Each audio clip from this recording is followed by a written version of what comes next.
There's a ship drifting somewhere in the ocean without a crew. The last time someone saw it was over 50 years ago. Its story reminds of that of the Flying Dutchman, a ship that's bound to sail forever and bring disaster to whoever sees it at sea. At least the legend says so. Unlike the Flying Dutchman, the SS Baychimo was definitely real and built for a German company in Hamburg and began as an ordinary cargo ship. It was trading supplies between Hamburg and Sweden in the Baltic Sea starting from 1914. It had a strong steam engine and a hull made of steel.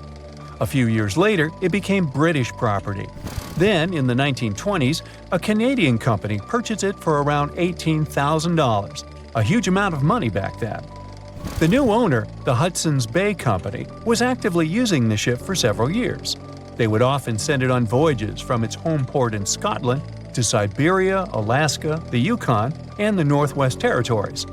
It also passed through the Panama Canal and even the Suez Canal, with fur pelts for sale on board. Sometimes it would also transport passengers. It had completed 9 successful voyages before this strip of good luck came to an end. Starting from the 1930s, SS Baychimo would have trouble with ice and storms. When it first got trapped in ice in October of 1931, some of the crew managed to escape to Alaska.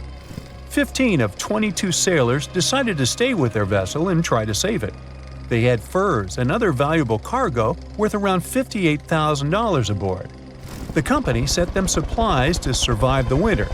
They set camp near the ship out of the hatches, tarpaulins, and other materials, and offloaded the cargo. At the end of November, a blizzard rushed through the area, and it seemed like it had taken the ship with it. The ice platform had survived, but the ship broke free. Some of the crew members were sure it had sunk. But soon after, they heard from one of the locals who had spotted their ship around 45 miles away from their camp. The crew moved on with their lives, and the ship started its journey as a runaway vessel. People would spot SS Baychimo once a year or so, all the way until 1965. It was mostly spotted off the coast of Alaska. A man going to Nome with his sled dog, along with prospectors, explorers, and treasure hunters, all claimed to have seen SS Baychimo. Someone tried to board it and take it to port, but ended up stranded on it for days because of horrible weather. Others got luckier and managed to take a whaleboat, some furniture, and other valuables from the vessel. Those who got close to the ship saw that it was damaged and missing the propeller. Still, it stayed afloat without a crew for at least 38 years and became the longest sailing ghost ship in history. In 2006, the Alaskan authorities started a project to solve the mystery of this ghost ship of the Arctic and finally find SS Baychimo, either still above or below the water. So far, the project has not been a success. SS Baychimo remains one of the estimated 4,000 ships that have disappeared off Alaskan shores. If the legend of the 17th century isn't lying, this ghost ship could be sailing somewhere along the Flying Dutchman. It belonged to the Dutch East India Company. Its captain managed to do the impossible for that time and sailed from Holland to Indonesia in only 3 months. They said he was flying over the sea, and some evil tongues explained that he had made a deal with evil forces to achieve that. Once the ship was sailing back home, its captain and crew disappeared without a trace. There are many versions of what happened to it. One of the first ones said it had tried to enter port at the Cape of Good Hope, got in a terrible storm, and sank as there was no captain to save it. Another legend says the captain had refused to obey the skies to let the ship sink during the storm. A scary life form then struck the boat and the crew, and it was condemned to forever wander without rest. Many sailors claim to have spotted the Wandering Dutchman. The Duke of York, who was to become King of England, mentioned having seen it in Australian waters. Right after spotting the ship, the man who saw it first fell from the top of the mast and didn't survive. There were more encounters with this legendary ship up to the middle of the 20th century. Ships would nearly collide with it as the Flying Dutchman jumped out of the blue. Scientists have a more logical explanation for this mystery: Fata Morgana, not to be confused with Hakuna Matata. Now, when you're out at sea on a hot day and the air is all wavy, it feels like when you look at the road on a scorching summer day. That's because of something called atmospheric refraction. When light passes through different layers of air with different temperatures and densities, it bends and twists. Sometimes, under certain conditions, this bending of light can create really bizarre optical illusions over the ocean, like sightings of the Flying Dutchman. The Fata Morgana phenomenon can make distant objects appear distorted, stretched, or even lifted above the horizon. So you can see a ship far away, but because of the way the light is bending, it will look like it's floating above the water or even disappearing and reappearing. A Fata Morgana is most commonly seen in polar regions, especially over large sheets of ice that have a uniform low temperature. But you can see it anywhere, even in deserts and over lakes on hot days. The first stories about ghost ships go all the way back to ancient Greek and Roman mythology. One of the most famous ghost ships in history is the Mary Celeste. This brigantine was traveling from New York City to Genoa and was fully stocked with provisions, but missing a crew when it was discovered in the Atlantic Ocean in 1872. The crew's personal belongings were also there, completely undisturbed. The final entry in her log was made 10 days earlier.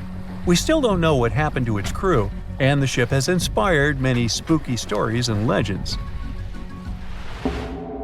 The Lady Lovibond was another legendary schooner that is believed to have been wrecked off the coast of Kent in the middle of the 18th century.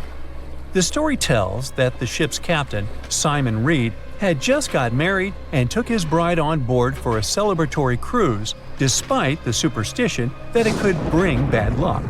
They were on their way to Portugal when the first mate, who is also in love with the captain's new wife, went mad because of jealousy, attacked another crew member, and then took over the wheel and steered the ship straight into the dreaded Goodwin Sands. No one aboard survived, and the schooner is said to reappear as a ghost vessel every 50 years. In present times, many vessels become abandoned and turned into ghost ships intentionally. There are thousands of them floating in U.S. rivers, lakes, channels, and coastal waters. Some people lose their boats in storms and other extreme weather. Others have to abandon their boats because maintaining them can cost 10% of the boat's price. Plus, docking a vessel can add up to several $1,000s every year.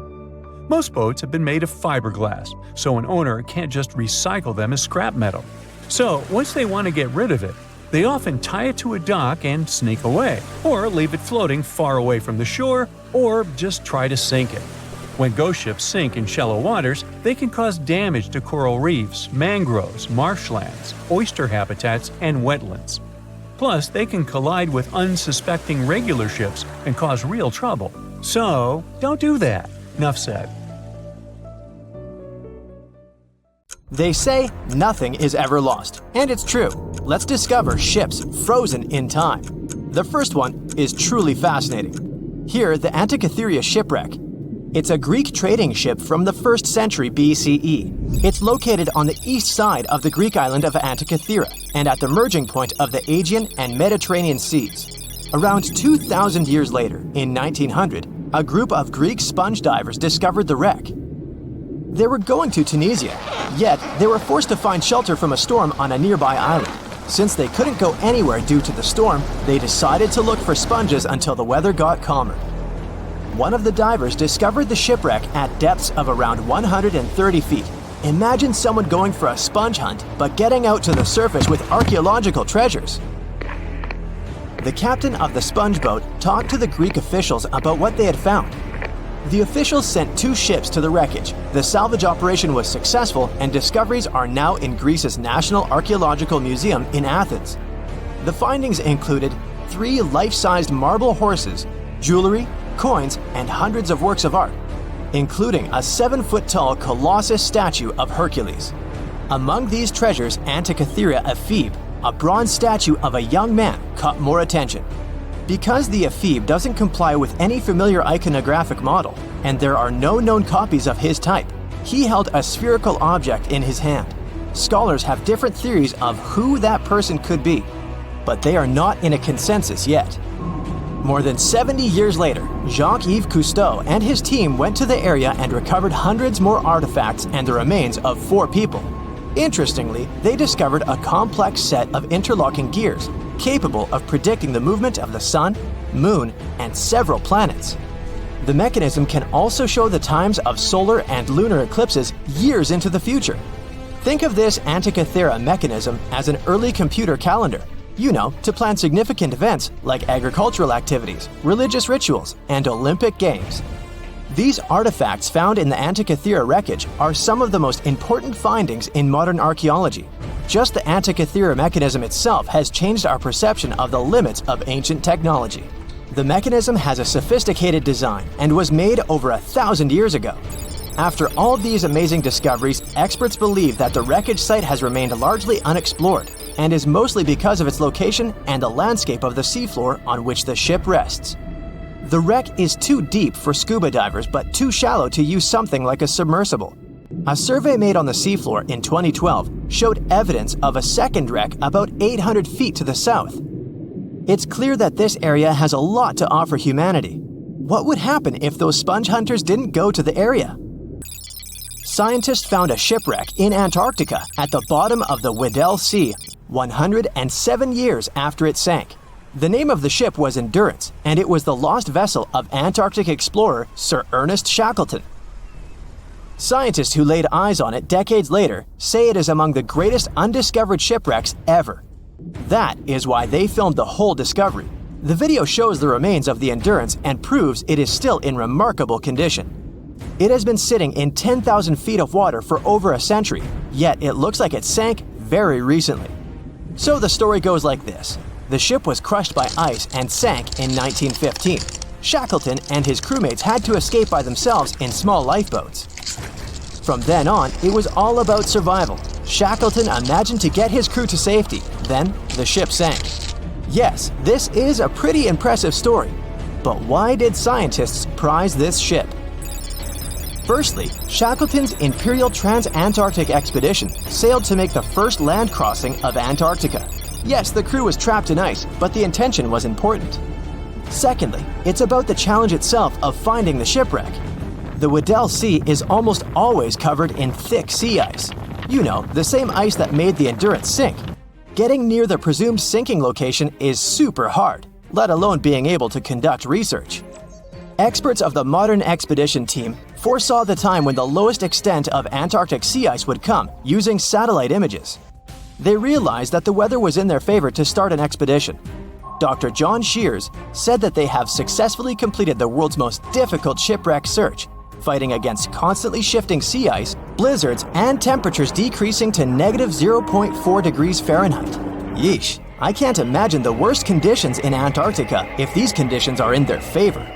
Lastly, look at this. It's timbers. They're very much intact. Plus, you can read the ship's name. It's still visible.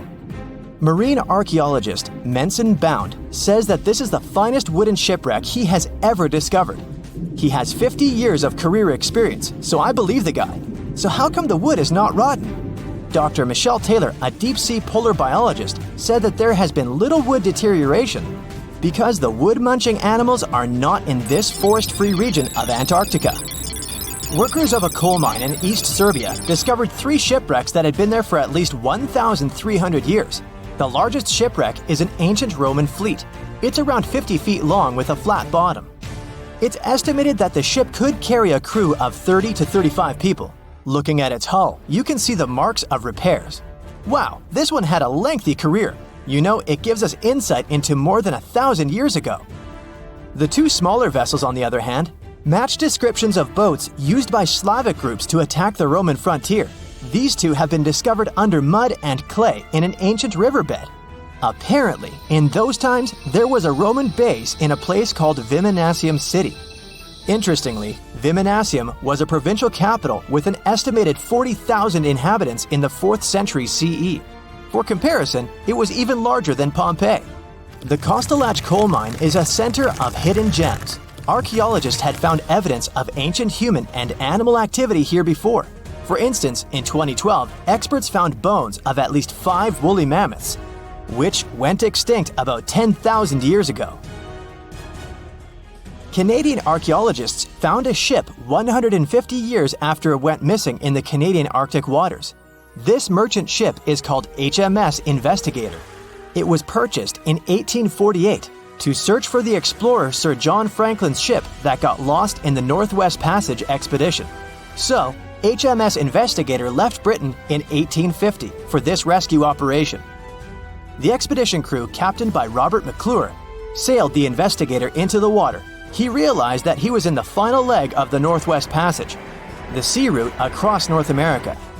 But before he could sail into the Beaufort Sea, the 122-ton ship itself got stuck in the thick ice. The crew spent the winter over the Prince of Wales Strait. The following summer, McClure tried again to sail to the end of the passage, but the ice blocked his way once more. Here, too, the crew was forced to leave the ship. He steered the crew into the Bay of Mercy. There, they were to remain until 1853 when the crew of the HMS Resolute rescued them. Imagine a crew of 60 people who had to spend 3 winters in the Arctic without even knowing if they would survive. Later on, the ship was found sitting upright in about 36 feet of water.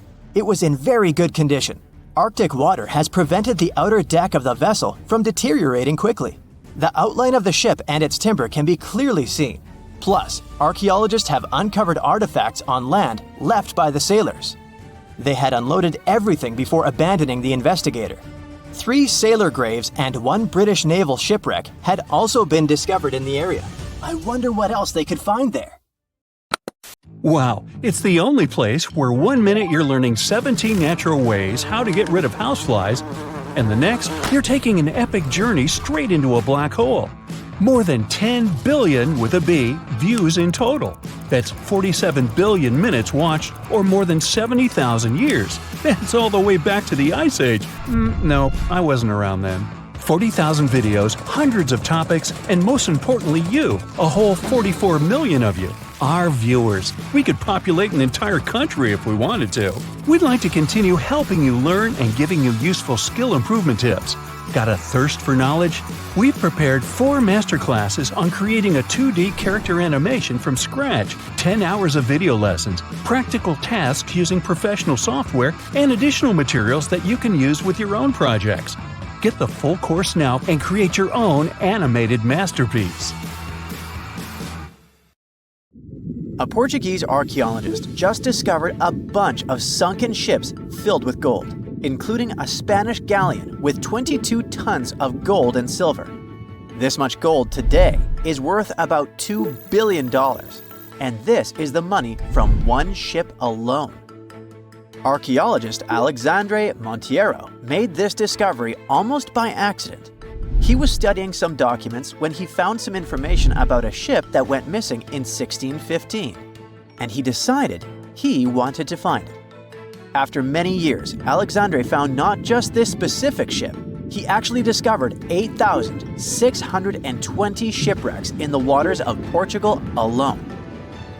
Out of this number, 250 are gold-filled shipwrecks, a discovery that would make any Jack Sparrow shake in his boots. Most of these ships went down for boring reasons like the weather, but sometimes they were destroyed in battles, which may or may not have been super epic. They were carrying gold and other treasures from the New World to Europe, and of course, everyone wanted a share. Alexandre had been studying historical shipwrecks for 30 years now, so he has discovered many ships that went down in somewhat glorious ways. In 1816, for example, a ship of one of the richest men in Portugal sank in Australia, with an insane amount of 66,000 silver coins. This was the first ship from Portugal to ever plunge in the waters of Australia. The bad news is that these ancient sunken vessels, filled with riches and epic stories, are not so easy to reach. They're deep down in the ocean and covered by sand. You could still try, but that would be stealing part of a country's history. And you wouldn't want to be that person, would you? Naturally, Portugal was not the only country that explored the seas back then. The coast of Europe is packed with sunken ships filled with gold. In fact, there are about 1 million historical shipwrecks underwater right now, and the treasures abandoned under the sea might be worth around $60 billion. It's an insane amount of money, But let me tell you that these gold-filled sunken ships aren't really worth the hassle. There are many stories of maritime treasure discoveries that turned into insane lawsuits and even long jail time. Our first story starts in 1746, when a violent storm crashed a ship called Prince de Conti near an island in Brittany. The ship was filled with tea, ceramics, and 100 gold ingots. Of course, the owners of the ship tried to save the loot, but if it's not easy now, imagine how it was back in the 18th century. It took more than 200 years for the vessel to be found. It finally happened in 1975, when a group of French men discovered it and decided to take pretty much every valuable thing they could find. Now, I said these things were not worth the trouble for a reason. In France, if you find anything that can be historical, you must declare it to the local authorities within 48 hours. Fail to comply, and you will be committing something known as a crime. To be fair, our French friends here did declare their findings, but only the corroded cannons from the ship. And the gold? Well, they sold it. Obviously, because each gold bar is worth between $125,000 to $231,000. It took French authorities almost 50 years to retrieve the stolen gold, and they didn't retrieve all of it. Part of it was bought by an elderly couple living in Florida, and the crime is so serious they were charged for connection with money laundering, organized crime, and the trafficking of cultural goods. The poachers also sold some gold ingots to the British Museum collection. Now, let's go back to the 1850s, when a steamer called SS Central America traveled from Panama to California and back again. This was during the Californian Gold Rush, a time when 300,000 people moved to California to dig for gold. Because the travel route was not easy breezy, people needed to carry their gold around on big ships. This is where our friend SS Central America comes in. In 1857, the ship had 578 people on board and about 10 tons of gold. Very few survived, and around $100 to $150 million in gold went down with the ship. All of this explains why in 1988, a group of investors from Columbus decided to finance a research project to find this ship. The research was led by a guy named Tommy Thompson. Tommy was really crazy about the idea of finding this sunken ship filled with gold. It took him years to find the exact location of the SS Central America, especially because the ship was 7,500 feet beneath the surface of the Atlantic Ocean, and retrieving it required a lot of fancy tech. A group of 161 investors paid for his adventure, but it goes without saying that they were not doing this out of love from their hearts. They invested $12.5 million in this project because they were expecting to earn at least 10 times more. But since life is not all sunshine and rainbows, 39 insurance companies sued the research team as soon as they retrieved the gold. Back when the ship was up and running, these companies insured the cargo of the SS Central America, and when the cargo was finally retrieved, more than 100 years later, they wanted to be compensated. They said it was not their job to retrieve it, but that doesn't mean they abandoned it.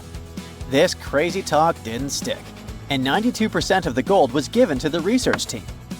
The plot thickened when the investors were scammed by none other than Tommy Thompson, who fled with $4.16 million.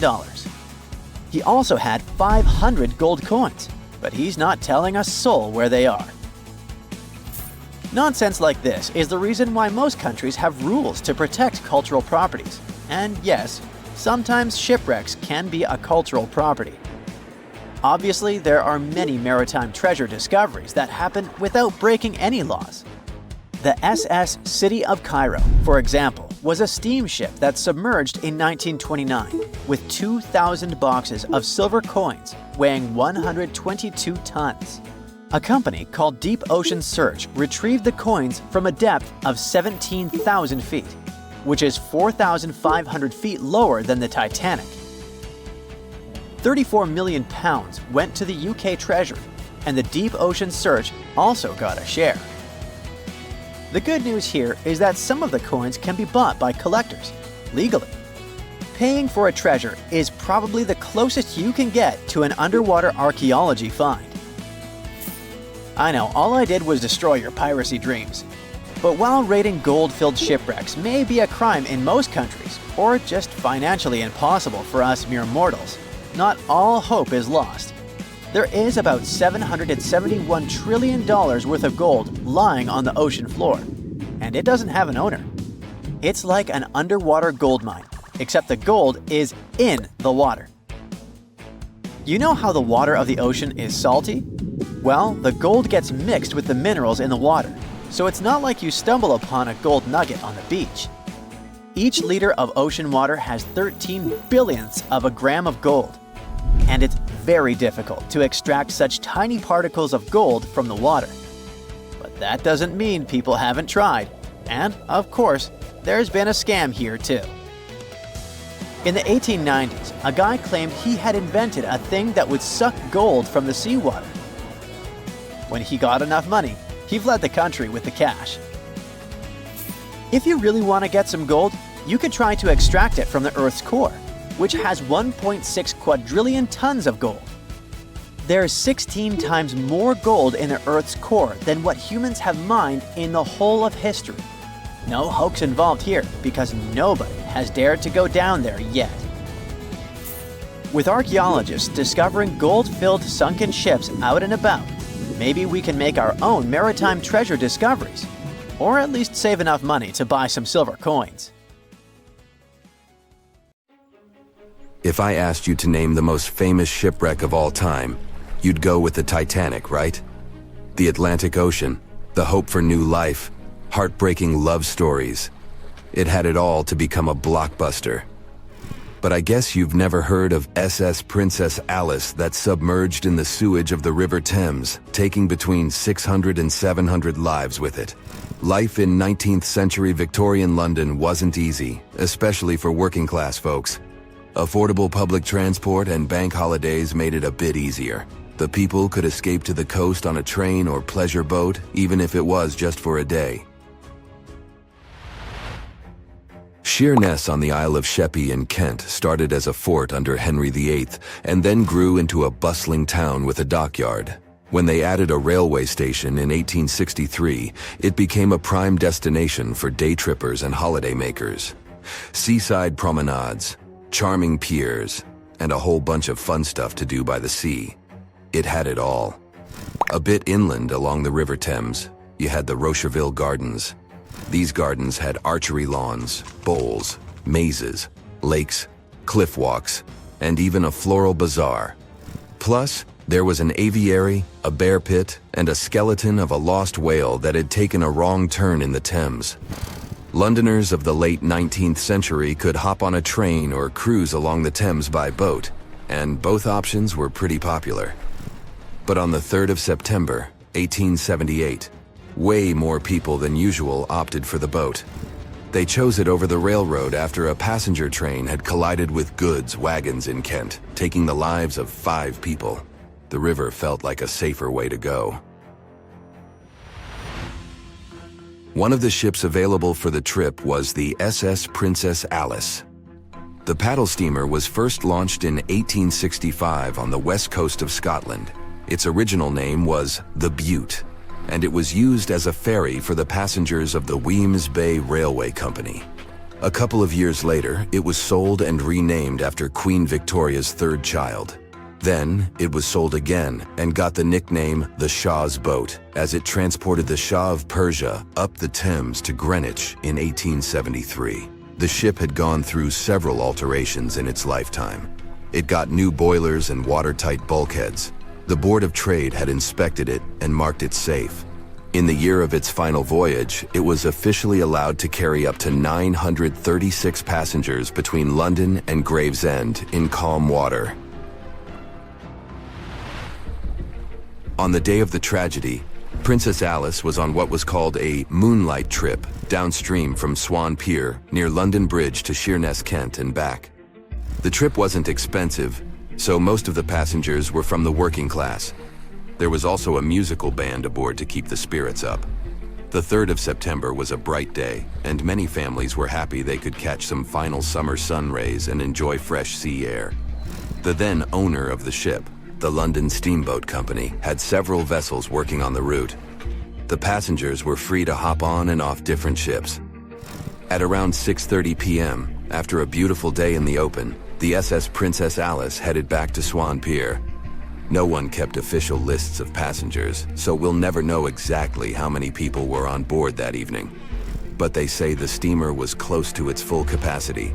As it got darker and cooler, many families decided to stay inside the saloon or in their cabins below. Some stories from the steamer sound like fate. The captain of Princess Alice let his steerer stay at Gravesend and replaced him with one of the passengers. John Ayres was a sailor but had little experience at the Thames or with a vessel like Princess Alice. Alfred Thomas Merriman, a chef from East London, had been offered to work on the steamer at the last moment. He was 30 years old and a father of 4, so he couldn't say no to extra money. At around 7:40 p.m., he was standing on the deck by the saloon door. By that time, Princess Alice had passed Tripcock Point and entered Galleon's Reach. The passengers could see the North Woolwich Pier in the distance. Many of them planned to disembark at that stop. And that's when Merriman noticed a huge ship carrying coal. It was Bywell Castle. This vessel normally carried coal to Africa, but it had just been repainted at a dry dock. Bywell Castle was going to Newcastle to pick up some coal and transport it to Alexandria, Egypt. The ship's captain, Harrison, wasn't too familiar with these waters, so he called in Christopher Dix, a seasoned Thames River pilot, to lend a hand, even though he didn't have to. The ship had a fancy raised forward part below the deck, and Dix couldn't quite see what was in front of him. So, they had a sailor on lookout duty. As they set sail from Millwall at the speed of 5 knots, 5.7 miles per hour, they tried to stick to the middle of the river, but other boats had other plans. When they were approaching Galleon's Reach, Dick spotted Princess Alice's red port light, headed their way, but planning to pass on the right side. At the same time, Grinstead, the captain of Princess Alice, was going against the river's flow, trying to find the smooth waters on the south side. He adjusted his course, steering into Bywell Castle's path. Both crews realized they were headed for a collision. Dix tried to steer clear and even ordered reverse full speed on the engines, but it was too late. The Bywell Castle collided head-on with the Princess Alice, which was much smaller, weighing less than a third of the 890-ton coal-carrying collier. It sliced the passenger steamer in two. As Merriman remembered later, laughter on board immediately changed into screaming and panic. Some people rushed to the bridge for safety. Merriman hurried to the captain, asking what to do next. The captain's response was grim. "We are sinking fast.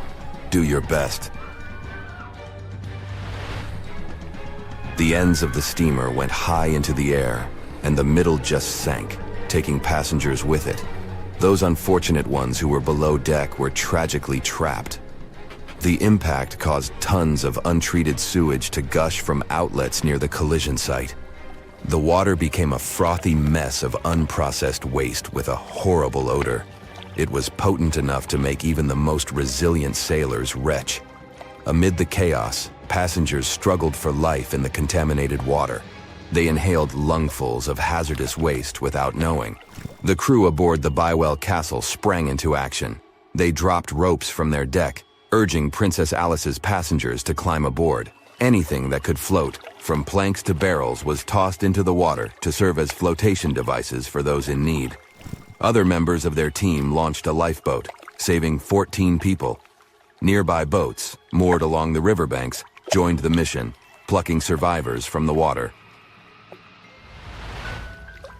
Many of Princess Alice's passengers didn't know how to swim, and it was even trickier for ladies wearing long, heavy dresses. Merriman was among the lucky ones who could swim.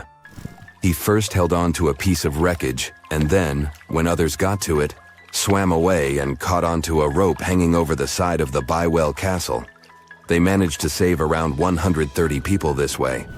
Another survivor was Robert Haynes, who played in the Princess Alice band. He was fond of ships and had noticed the Bywell Castle a couple of minutes before the collision. He chose not to follow the rest of the band, who went downstairs for a break, and that saved his life. Princess Alice's sister ship, Duke of Teck, arrived 10 minutes too late to assist with the rescue efforts. Only 2 people who had been below deck or in the saloon managed to survive the collision. We still don't know the total count of lives taken on that day, but it's somewhere between 650 and 700. And what makes this story even more tragic is that it has been mostly forgotten. Thick fog is rising over the ocean as the sun is slowly sinking towards the horizon. It's hard to see further away than a few dozen feet, but that's enough to notice a hulking, skeletal shape in the distance. As your ship approaches the figure, your heart beats faster, and then you make out the details of another vessel, abandoned by the looks of it. Ghost ships do exist, and their mysteries aren't always solved. Take MV Joyita, for example. It was a wooden vessel built in 1931 as a luxury yacht. It had served well to various people over 20 years before it was bought by a Samoan sailor and became a merchant ship. In 1955, though, Joyita's service came to an abrupt and mysterious end. On October 3rd, it set sail for another trading voyage that should have taken no more than 48 hours. Delays happen in the sea, so when Joyita didn't arrive on October 5th as scheduled, there was little worry yet. But then it failed to come on the following day too. There was no distress signal or any other sign of Joyita's presence anywhere between its departure and arrival points. A search and rescue party was dispatched to find the ship, and for 6 days, they were scouting the area of nearly 100,000 square miles. On October 12th, the mission returned to the base empty-handed. Joyita vanished without a trace. It was only a month later that another merchant ship, Tuvalu, noticed the missing vessel far away from its route, drifting in the open sea and listing heavily.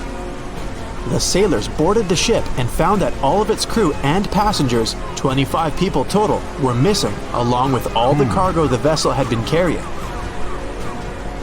The radio was tuned to the International Distress Channel, meaning that the crew had been trying to ask for help, but they couldn't reach anyone because the radio cable had been damaged, limiting the range to 2 miles. The lifeboats were missing as well, indicating that people on board must have left the ship. Unfortunately, they seem to have taken the logbook with them, leaving the rescue team clueless as to what had happened. Even today, the mystery of MV Joyita hasn't been solved yet. No one knows where the crew and passengers had gone and what had caused them to leave. SV Carroll A. Deering wasn't a ghost ship in the usual sense of the word. There are no sightings of it in the open sea. Instead, it was found on the shore, but the circumstances of it running aground are a puzzle shrouded in mystery. Carroll A. Deering was built in 1919 in Maine, and it was a large vessel made for commercial voyages. Unfortunately, despite its large cost of construction, it had only served for a year before its last trip. July 19, 1920. The ship was traveling from Puerto Rico to Rio de Janeiro via Newport News to deliver a cargo of coal. It was almost halfway to the final destination when the captain fell seriously ill, and the crew turned back to drop him and his son off and replace the captain. The voyage went without incident, but when it came to Barbados in December to resupply, there were strange moods among the crew. The first mate didn't seem to be happy with the new captain. No one paid much attention to it back then, when they probably should have. The last sighting of Carroll A. Deering at sea was on January 28, 1921, when a lightship noticed it off the coast of North Carolina. There was some commotion on the quarterdeck of the ship, where the crew were normally not allowed.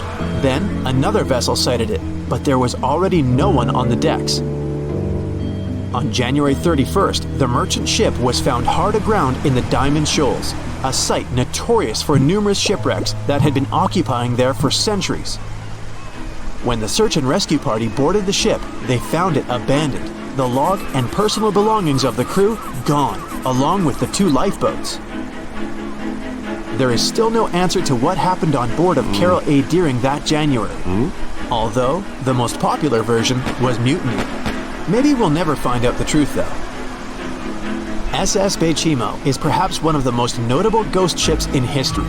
This large cargo steamer was built in 1914 in Sweden and plotted its way dutifully over 16 years, trading provisions for pelts with native tribes of Alaska and Canada.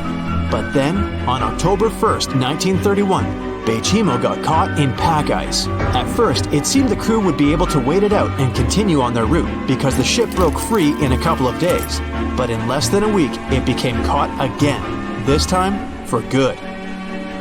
In another week, a rescue party was sent to fetch 22 of the Baychimo's crew, while another 15 remained behind to wait through the winter if necessary and get the ship back.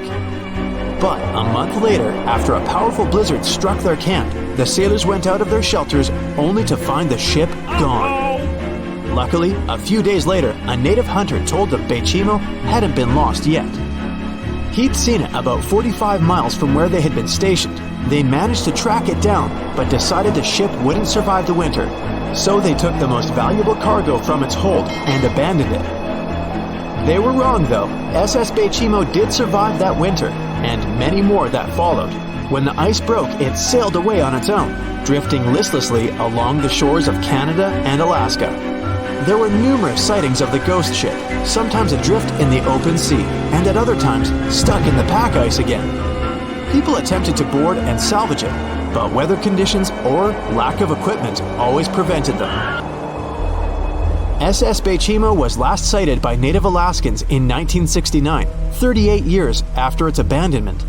What became of it later remains unknown. The story of SS Ourang Medan is one of the most puzzling and harrowing ghost ship stories of the 20th century. No one even knows for sure if the ship even existed in the first place. It wasn't recorded in Lloyd's Shipping, the International Register of Ships, which makes it either a tall tale or a vessel that avoided being officially recognized for some shady reasons. In any case, the accounts as to what happened to the Medan vary. According to most reports, it was carrying some unknown cargo in the Indonesian waters when a distress call was received by another ship in the vicinity. The officer on duty heard an SOS message, but its contents are different depending on the accounts. The message did not repeat, and the crew of Medan didn't answer to any attempts to contact it back. The ship that received the distress call hurried to the rescue, but they only reached the vessel the following day, when it was already drifting and slightly listing.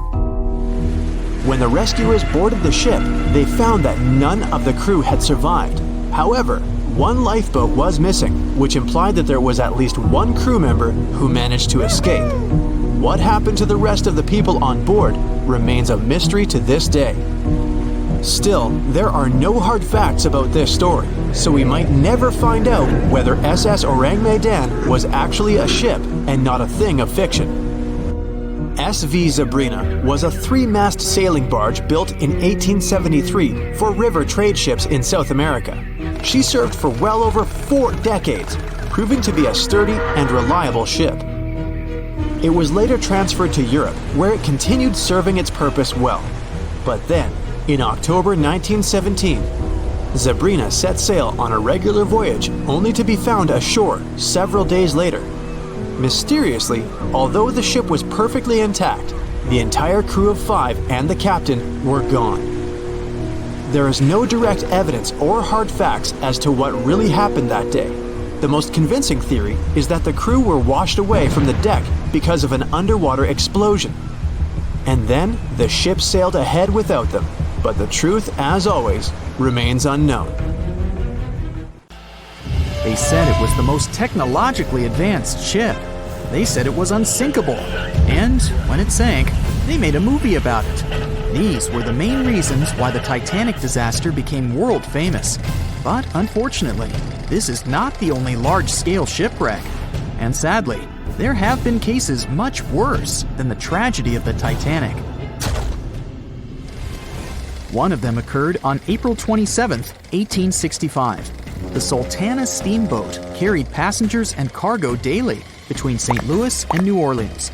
It was a pretty large wooden boat with 3 decks. and was 260 feet long and 70 feet wide, almost twice the size of a basketball court. The ship could carry about 350 passengers, but on that unfortunate day, more than 2,000 people were on it. On April 23rd, she was making a routine voyage from New Orleans when it broke down. Something was wrong with the boiler, so the vessel docked in Vicksburg for repairs. At the port, the ship's captain, James Cass Mason, found out about an excellent opportunity to earn a lot of money. All he needed to do was to transfer a large group of former prisoners to the north. The captain agreed to do it, but the problem was that the boiler required a lot of time to repair. Mason was afraid that his competitors would take the job, so he decided to sail despite the malfunction the ship had.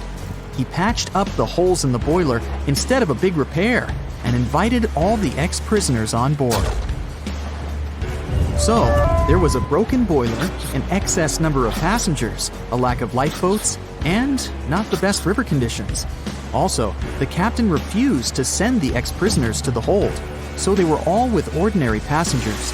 There were strong chances for a shipwreck, but the greedy desire to earn more money was stronger. The Sultana went on a voyage and sailed up the river for 2 days. At this time, one of the biggest Mississippi floods in history began. The river overflowed its shores because of the flood, with the water level rising several feet. All the trees on the shore disappeared, and only the tops were sticking out of the water. The ship sailed opposite this powerful current, making the boiler work too hard. On the evening of April 26th, the Sultana arrived in Memphis, Tennessee, and they loaded even more, 120 tons of sugar and 200 passengers. She got incredibly heavy. Around midnight, the ship continued its dangerous journey. The captain sailed to barges to load a shipment of coal. At 1 a.m., the vessel left the barge. At 2 a.m., the broken boiler, unable to withstand the load, suddenly exploded. The Sultana was just 7 miles north of Memphis. Few people survived that day. The problem was that passengers trying to escape from the fire jumped into a cold river with a strong current. The Sultana disaster is considered the most tragic shipwreck in the history of the United States. The exact number of those who didn't survive is still unknown. According to various sources, this number was from 961 to 1,800 people. Don't be surprised that almost no one knows this story. There were many more survivors in the Titanic tragedy, and everybody heard about it. But the Sultana sank during one high-profile event. 12 days before the shipwreck, the country lost Abraham Lincoln. People hadn't yet recovered from this news, so no one paid much attention to the tragedy of the Sultana. Many catastrophes happened quite recently by historical standards. One of them occurred in 2002. The ferry Joola was a Senegalese vessel. The ferry sailed twice a week, mainly along the coast of Dakar, carrying passengers who traded mango and palm oil. It made daily voyages and never faced severe problems thanks to modern rescue equipment and good repair service. But one day, the ship's crew discovered a malfunction and sent the boat to port. For almost a year, Joola was in a non-working condition, awaiting repairs. But it didn't get high-quality service. After poor maintenance, the ferry set off on its last voyage. On September 26, 2002, Joola sailed between southern Senegal and Dakar, and at 11 p.m. headed toward Gambia, where a strong storm began. The wind raised high waves, but this wasn't critical for the large passenger ship unless the number of people on board didn't exceed the established norm. Joola was supposed to carry about 500 passengers, but had many more people that day. Too many passengers, poor repairs, and a strong storm caused severe problems for the ship. But the main factor in the shipwreck was that Joola was only built for sailing in coastal waters, but that day, it sailed far from the shore. Big waves started rocking the boat, and at some point, it just turned upside down. The ship's deck went underwater, and its lower part stuck above the surface like an iceberg. all the passengers sitting in cabins fell on the ceiling and lost their orientation in space. There were no holes or damage in the ship's hull, and water flooded the lower decks for a long time. The vessel stood in a twisted position for several hours. Then, the boat began to sink when the water seeped through the deck and hold. The ocean was warm, but no one came to save the passengers. People had to wait almost 4 days to be rescued. Unfortunately, only a few managed to survive. The Philippines is a very dangerous area for ships. This place consists of several thousand islands and a vast area with shallow water. Ships can run aground and damage the hull with reefs and pitfalls.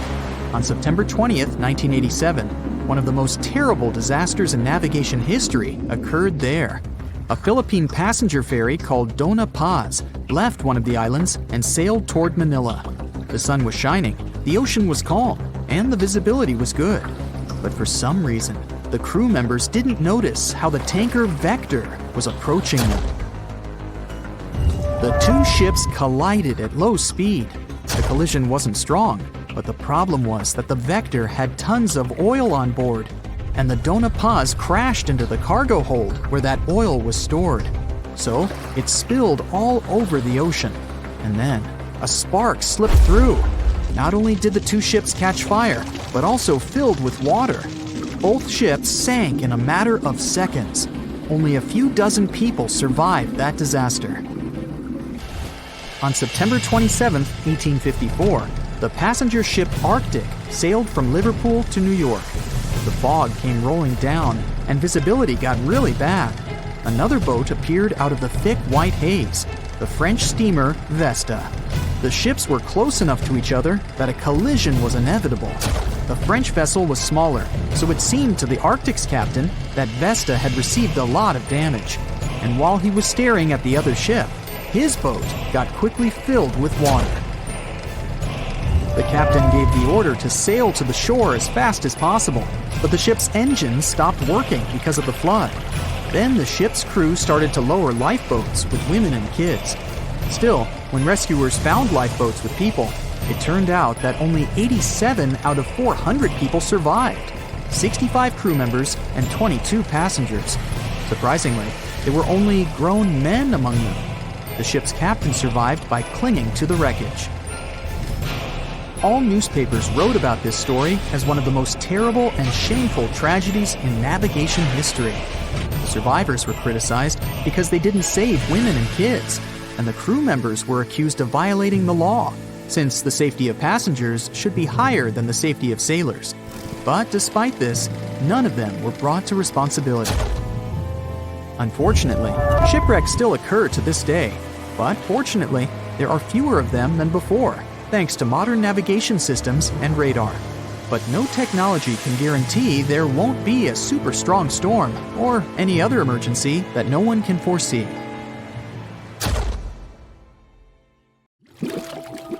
The voyage started just like any other. The cargo ship SS Cotopaxi is making another journey to Havana, Cuba, to deliver coal.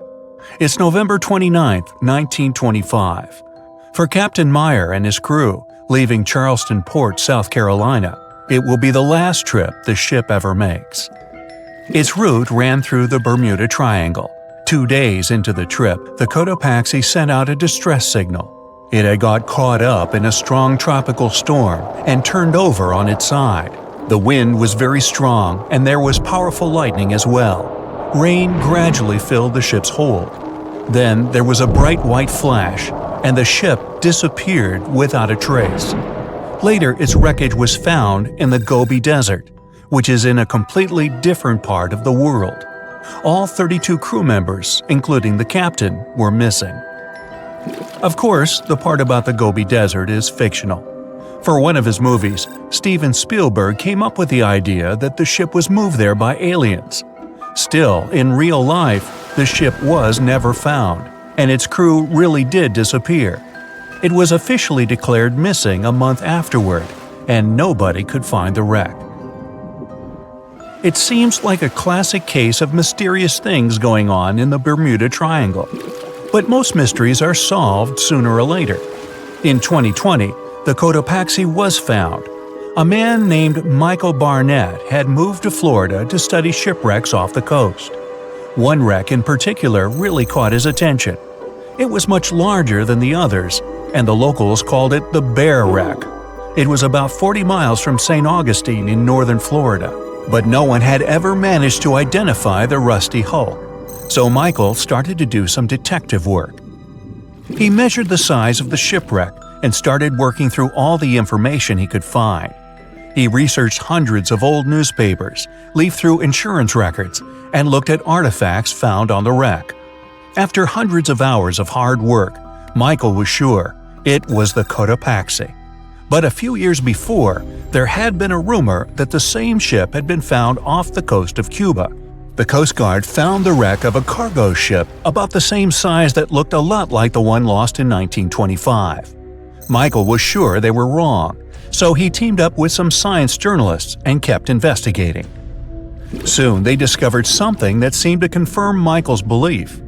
Divers found brass valves with the letters SV on them in the wreckage of the ship. Michael suggested these initials referred to Scott Valve Manufacturing Company.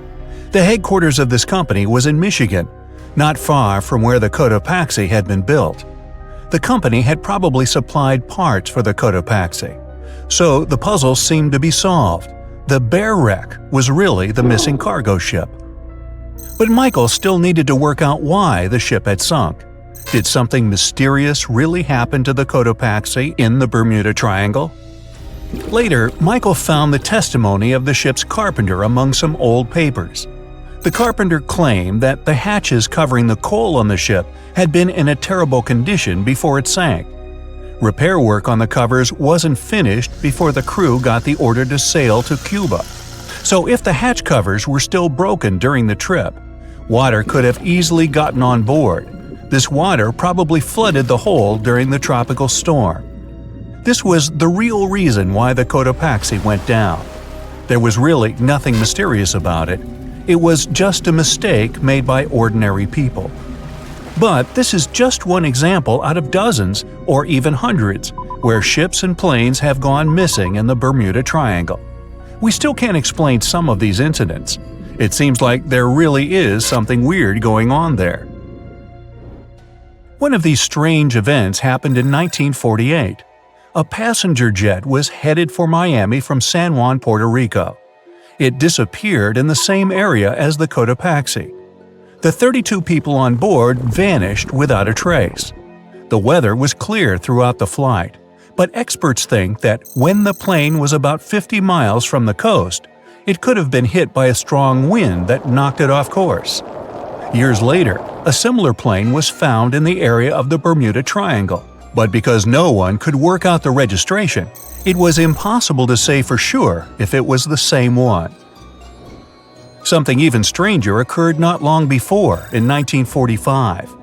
5 planes went missing all at the same time. Some trainee pilots were practicing their navigation skills, but when they'd finished, it seems they couldn't find their way back home and disappeared. Many people assumed they just ran out of fuel. This seems likely, but still, the circumstances were really strange. The trainees were being supervised by an experienced pilot who had 2,500 hours of flight time. He would never have let a group of newbie pilots get that far away from their base. Even now, people still debate what could have happened. Some insist the pilots ran into something supernatural out there in the Bermuda Triangle. But who knows? And here's another freaky thing that happened there which no expert has been able to explain: time travel. In 1970, Bruce Gernon was flying a plane from Andros Island to the Florida coast. When he was at 11,500 feet, a giant cloud appeared in front of him. It kept getting bigger and bigger, and he had no choice but to fly through it. As soon as he did, the plane was surrounded by darkness. It was as if the day had turned to night in a split second.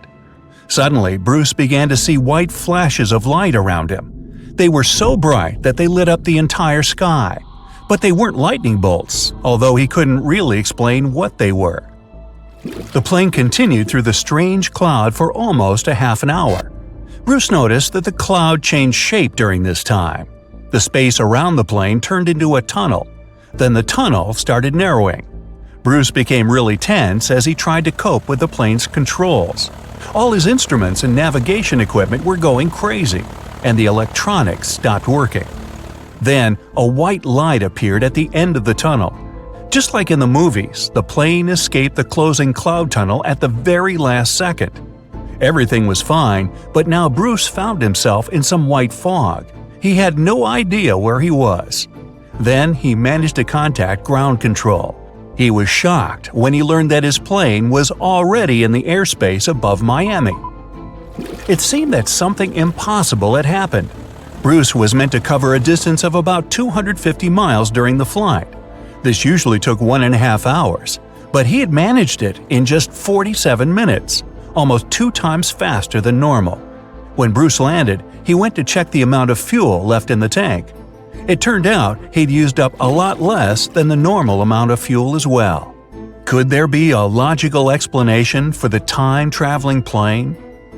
Well, records show that a large number of sunspots were detected on the surface of the sun that day, and there was a strong solar wind. This could easily have made the electronics and devices on the plane go crazy. But what about the mysterious cloud? The Florida coast is a place where 2 large air currents meet. One has a high pressure and the other is a low pressure one. This causes a lot of storm clouds in the area. But people still debate how Bruce was able to cover the distance so quickly. Some people say that some kind of mysterious dark energy was involved. Others say it was a gravitational anomaly that curves space and time. Others think that Bruce is just a fraud. We still don't know the truth. So, is there really something supernatural about the Bermuda Triangle? Or is it all just coincidences and made-up stories? The truth is that no more planes and ships disappear in the Bermuda Triangle than anywhere else in the world. It's 2018. You get up early in the morning to go ashore and catch some fish. You come to the spot you were yesterday, throw the hook into the sea, and wait. The float is twitching. You've caught some fish, but hey, hello? Why aren't you doing anything? Right now, you don't care about the fish. You're looking at something in the distance. You open your mouth in surprise since you see a huge ship stuck on a shoal. It wasn't here yesterday, so it got here at night. Okay, it'll probably sail away sooner or later. You fish for a few more hours. During this time, you observe the ship and notice no movement there. Is it empty? Boats and the Coastal Service are sailing from the shore to the vessel. You decide to check it out too. You get in your old boat and go there. The mist descends to the water, making the ship look creepy. The colossal vessel is rusty and empty. But where is the whole crew? And how did it get there? The Coast Guard comes on board. They search the hold, the cabins, and the upper deck. There's someone's stuff, some remnants of food supplies, notebooks, and clothes. Everything suggests the crew has disappeared for some reason. Fishers who noticed the vessel first didn't see anyone coming down from the board. No radio signals were sent to the port, and no one reported about the ship. It appeared here from nowhere. The only chance to get any information is to look at the number and name of the vessel. This is Sam Ratulangi, PB 1600. The Coast Guard checks the information, studies the data of all the country ships, and no way. One company built the boat in 2001 in Indonesia. People used it to transport heavy loads across the seas around Asia. The ship had been properly operating for 8 years. People were delivering industrial goods to different points in the region, but something went wrong. In 2009, Sam Ratulangi was sailing near the coast of Taiwan, and that's it. There were no further records about it. There were no reports in any port. Everyone thought it must have drowned, so no one had been looking for it for years. And then, 9 years later, it appears here, big and rusty, off the coast of Myanmar, without sailors, without fuel. An investigation starts. City services are trying to find out the names of all the sailors working on the ship and find clues that would lead to solving this mystery. They also hope the ship owner will appear soon. They find 2 tow ropes on board. This means that some other ship towed Sam Ratulangi to this place. Then they identify and find 13 crew members. These people say they wanted to reach the factory in Bangladesh to repair Sam Ratulangi. Another vessel helped tow the ship, but then 2 cables tore off, and a storm began. No one wanted to stay on board during such weather, so the crew members left it. No one knows what the ship has been doing for the last 9 years, and how it was possible without people on board. And here's another, much more mysterious ship story. On February 16, 2020, locals found a large cargo ship stuck on a rocky shore off the coast of an Irish village. The boat looked rusty, with holes in the hull and rotten parts. People hadn't seen this vessel the day before, so it appeared there at night. The last time people saw the Alta cargo ship was a few months earlier, thousands of miles off the coast of Ireland. That day, the Alta was sailing in the waters of the Atlantic Ocean. Another ship, the MS Protector, noticed it. MS Protector crew members tried to contact the ship, but received no response. The people on board realized that they were facing an empty vessel. And then, 5 months later, it appeared near the coast of Ireland. There are more questions than answers in this story, but we managed to find something out. In 2015, the Alta appeared and disappeared from the radar several times. Any ship has an internal tracking system, so people can track its route using satellites. But Alta crew members often disabled this system. Perhaps they were engaged in some illegal activity. Anyway, in 2017, the ship often sailed between the ports of Greek islands. Then, the tracking signal disappeared and appeared only 10 months later, off the coast of North Africa. During this time, the ship changed several flags. In September 2018, the Alta was southeast of Bermuda and headed for Haiti. Then, the crew started facing problems. First, the main engine failed right in the middle of the Atlantic Ocean. The ship began to drift. Several days passed, but the crew members weren't able to repair it. They began to run out of food and water supplies. The situation got even worse when they found out that a hurricane was approaching the place. Fortunately, they managed to contact the U.S. Coast Guard. A helicopter flew to the Alta on October 2nd to bring them some supplies. There was enough food for several days. Then, a rescue boat sailed to the ship. It evacuated all the sailors and delivered them to Puerto Rico before the hurricane. The Alta had to drift alone in the ocean. After a while, another ship approached the Alta to tow it to the shores of Guyana. But at this moment, everything went wrong. Someone stole the boat, disabled the tracking system, and sailed away in an unknown direction. After almost a year, the MS Protector found the empty Alta in the waters of the Atlantic Ocean. And then, 9 months later, the ship without a crew sailed to the shores of Ireland.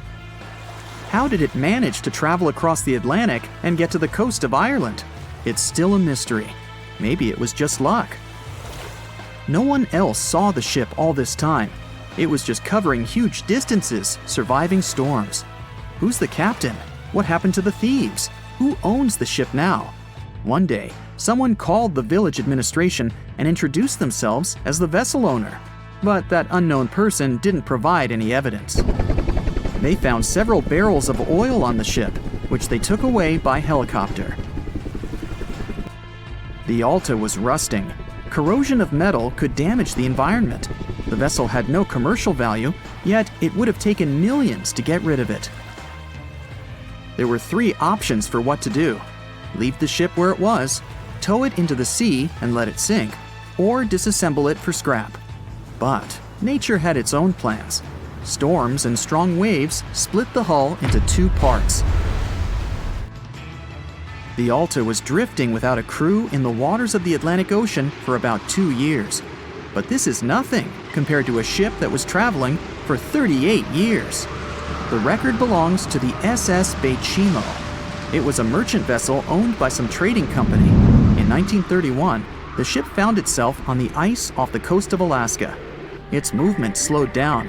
A thick layer of ice blocked the ship, and a strong storm only made the situation worse. The blizzard was so intense that the crew members couldn't see anything but a white veil in front of their eyes. Sailing any further was impossible. The team had to wait for the storm to end. They waited for a day, 2, 3 days. A week had passed, but the snowstorm was only getting stronger. Then, one day, it grew weaker. The crew members split into 2 teams. The first team went to the nearest city.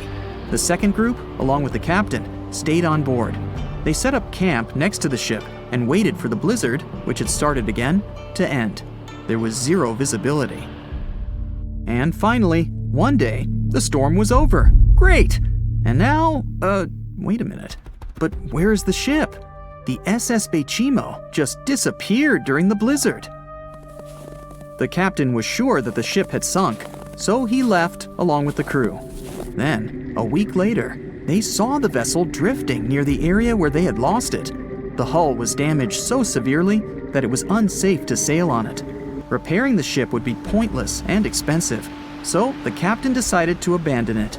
He was sure that it would go underwater sooner or later, but it stayed afloat for the next few days, the next few months, and a few years.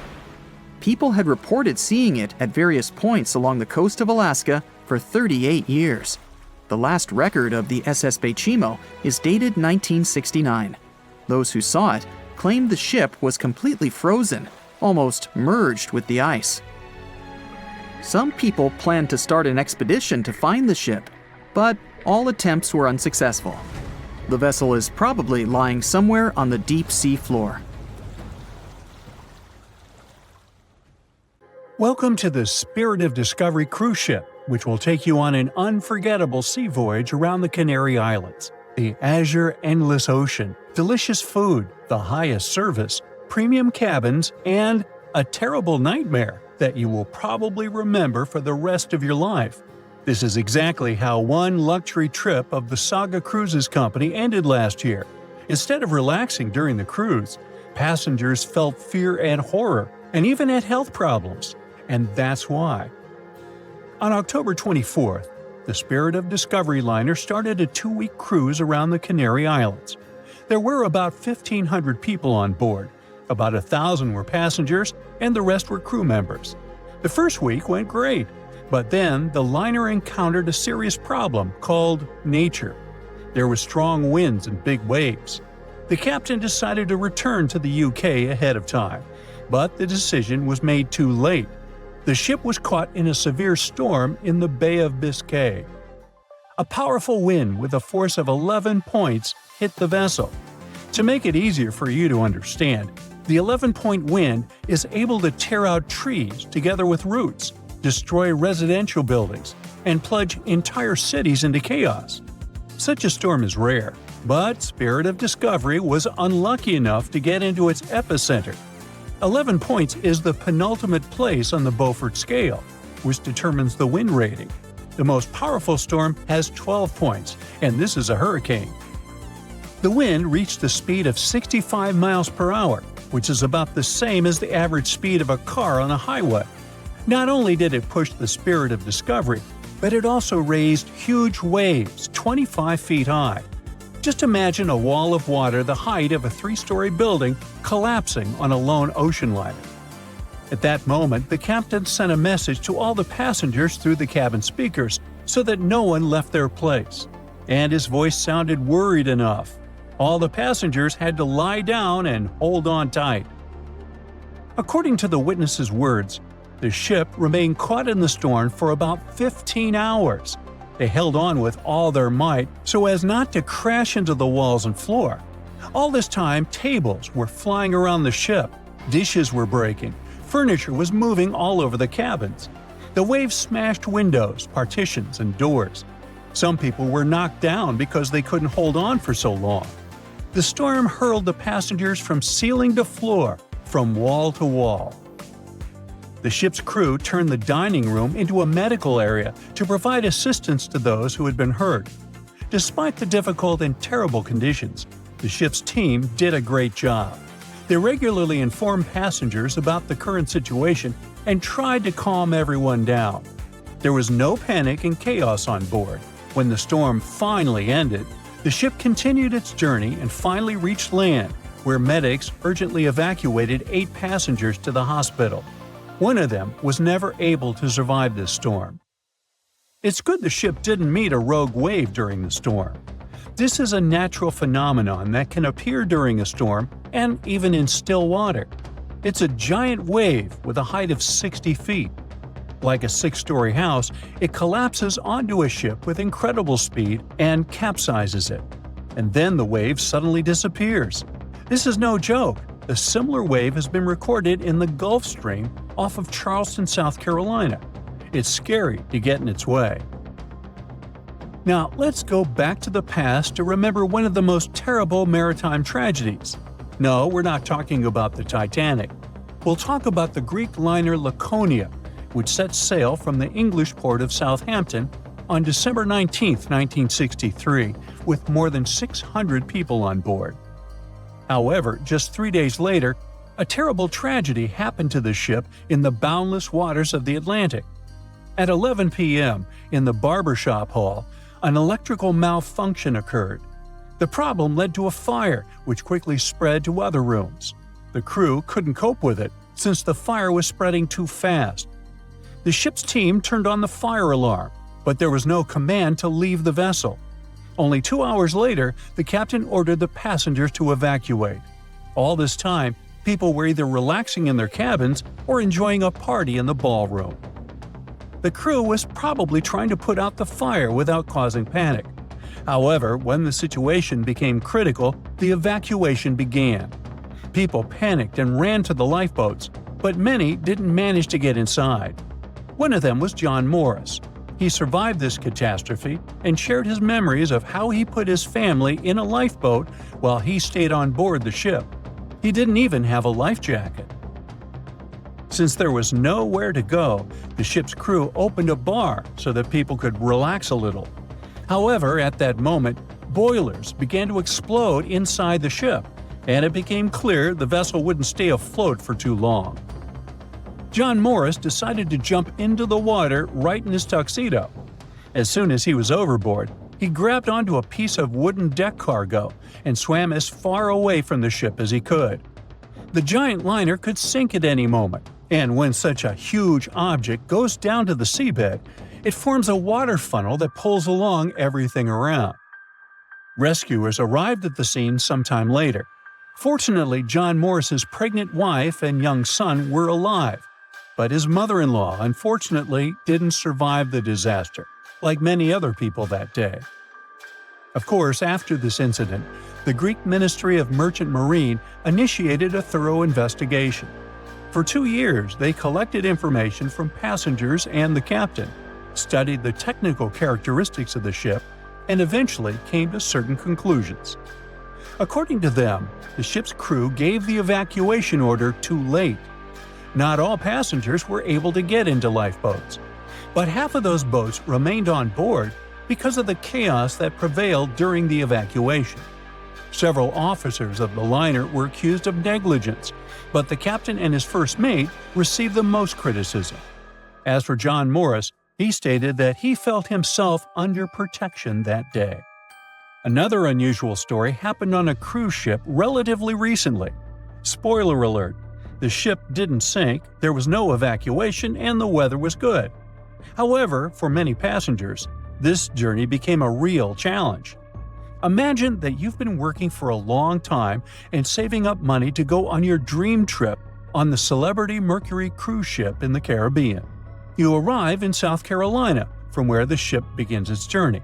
You get on board, looking forward to a week's rest. At first, everything is fine.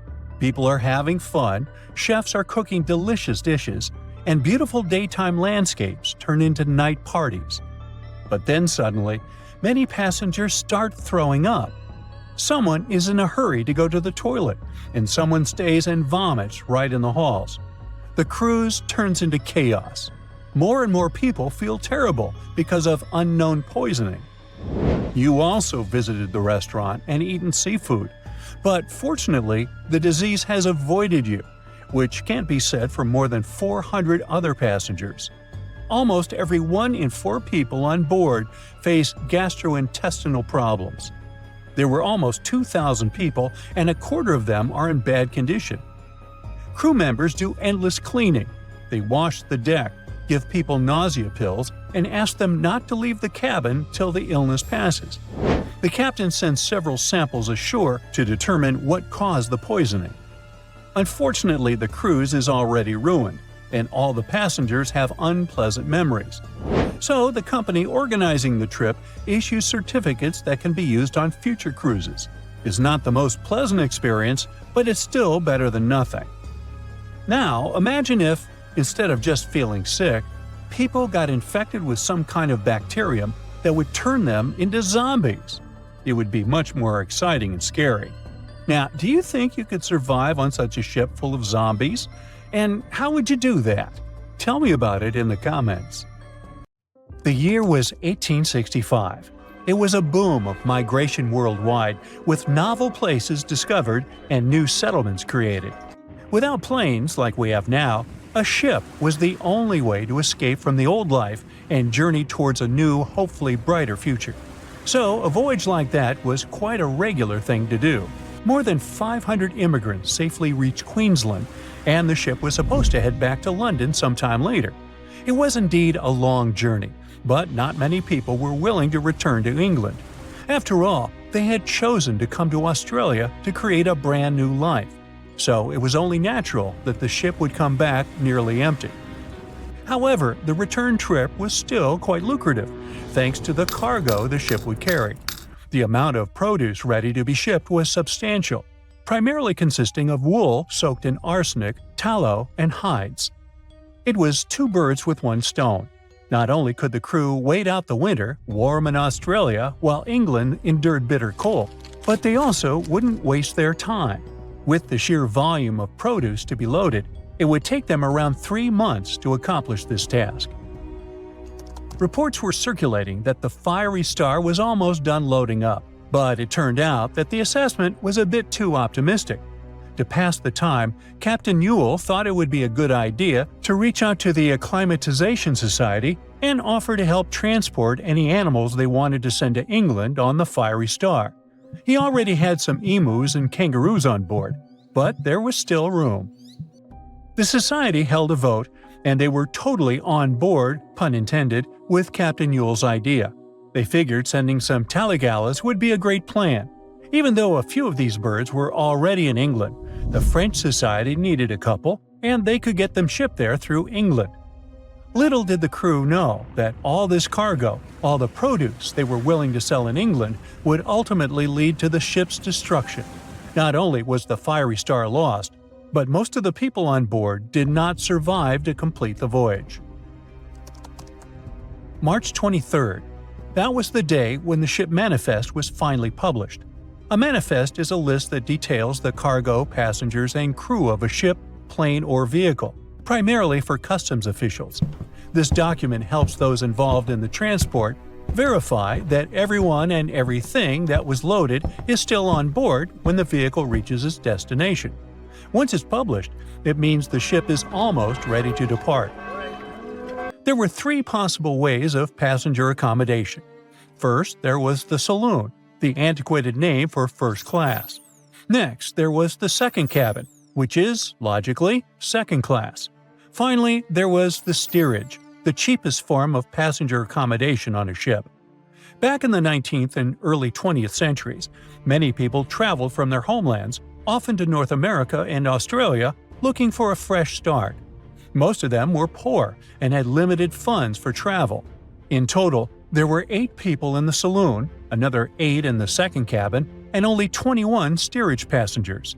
Out of the 37 passengers, only one, John Ormond, would make it out alive. He bought a ticket for the steerage, so unlike the Titanic situation, in this case, the class didn't really matter. The crew members list wasn't as detailed as the passengers. It was known that, in total, there were around 55 people in the crew, from able-bodied seamen to crew members simply called boys.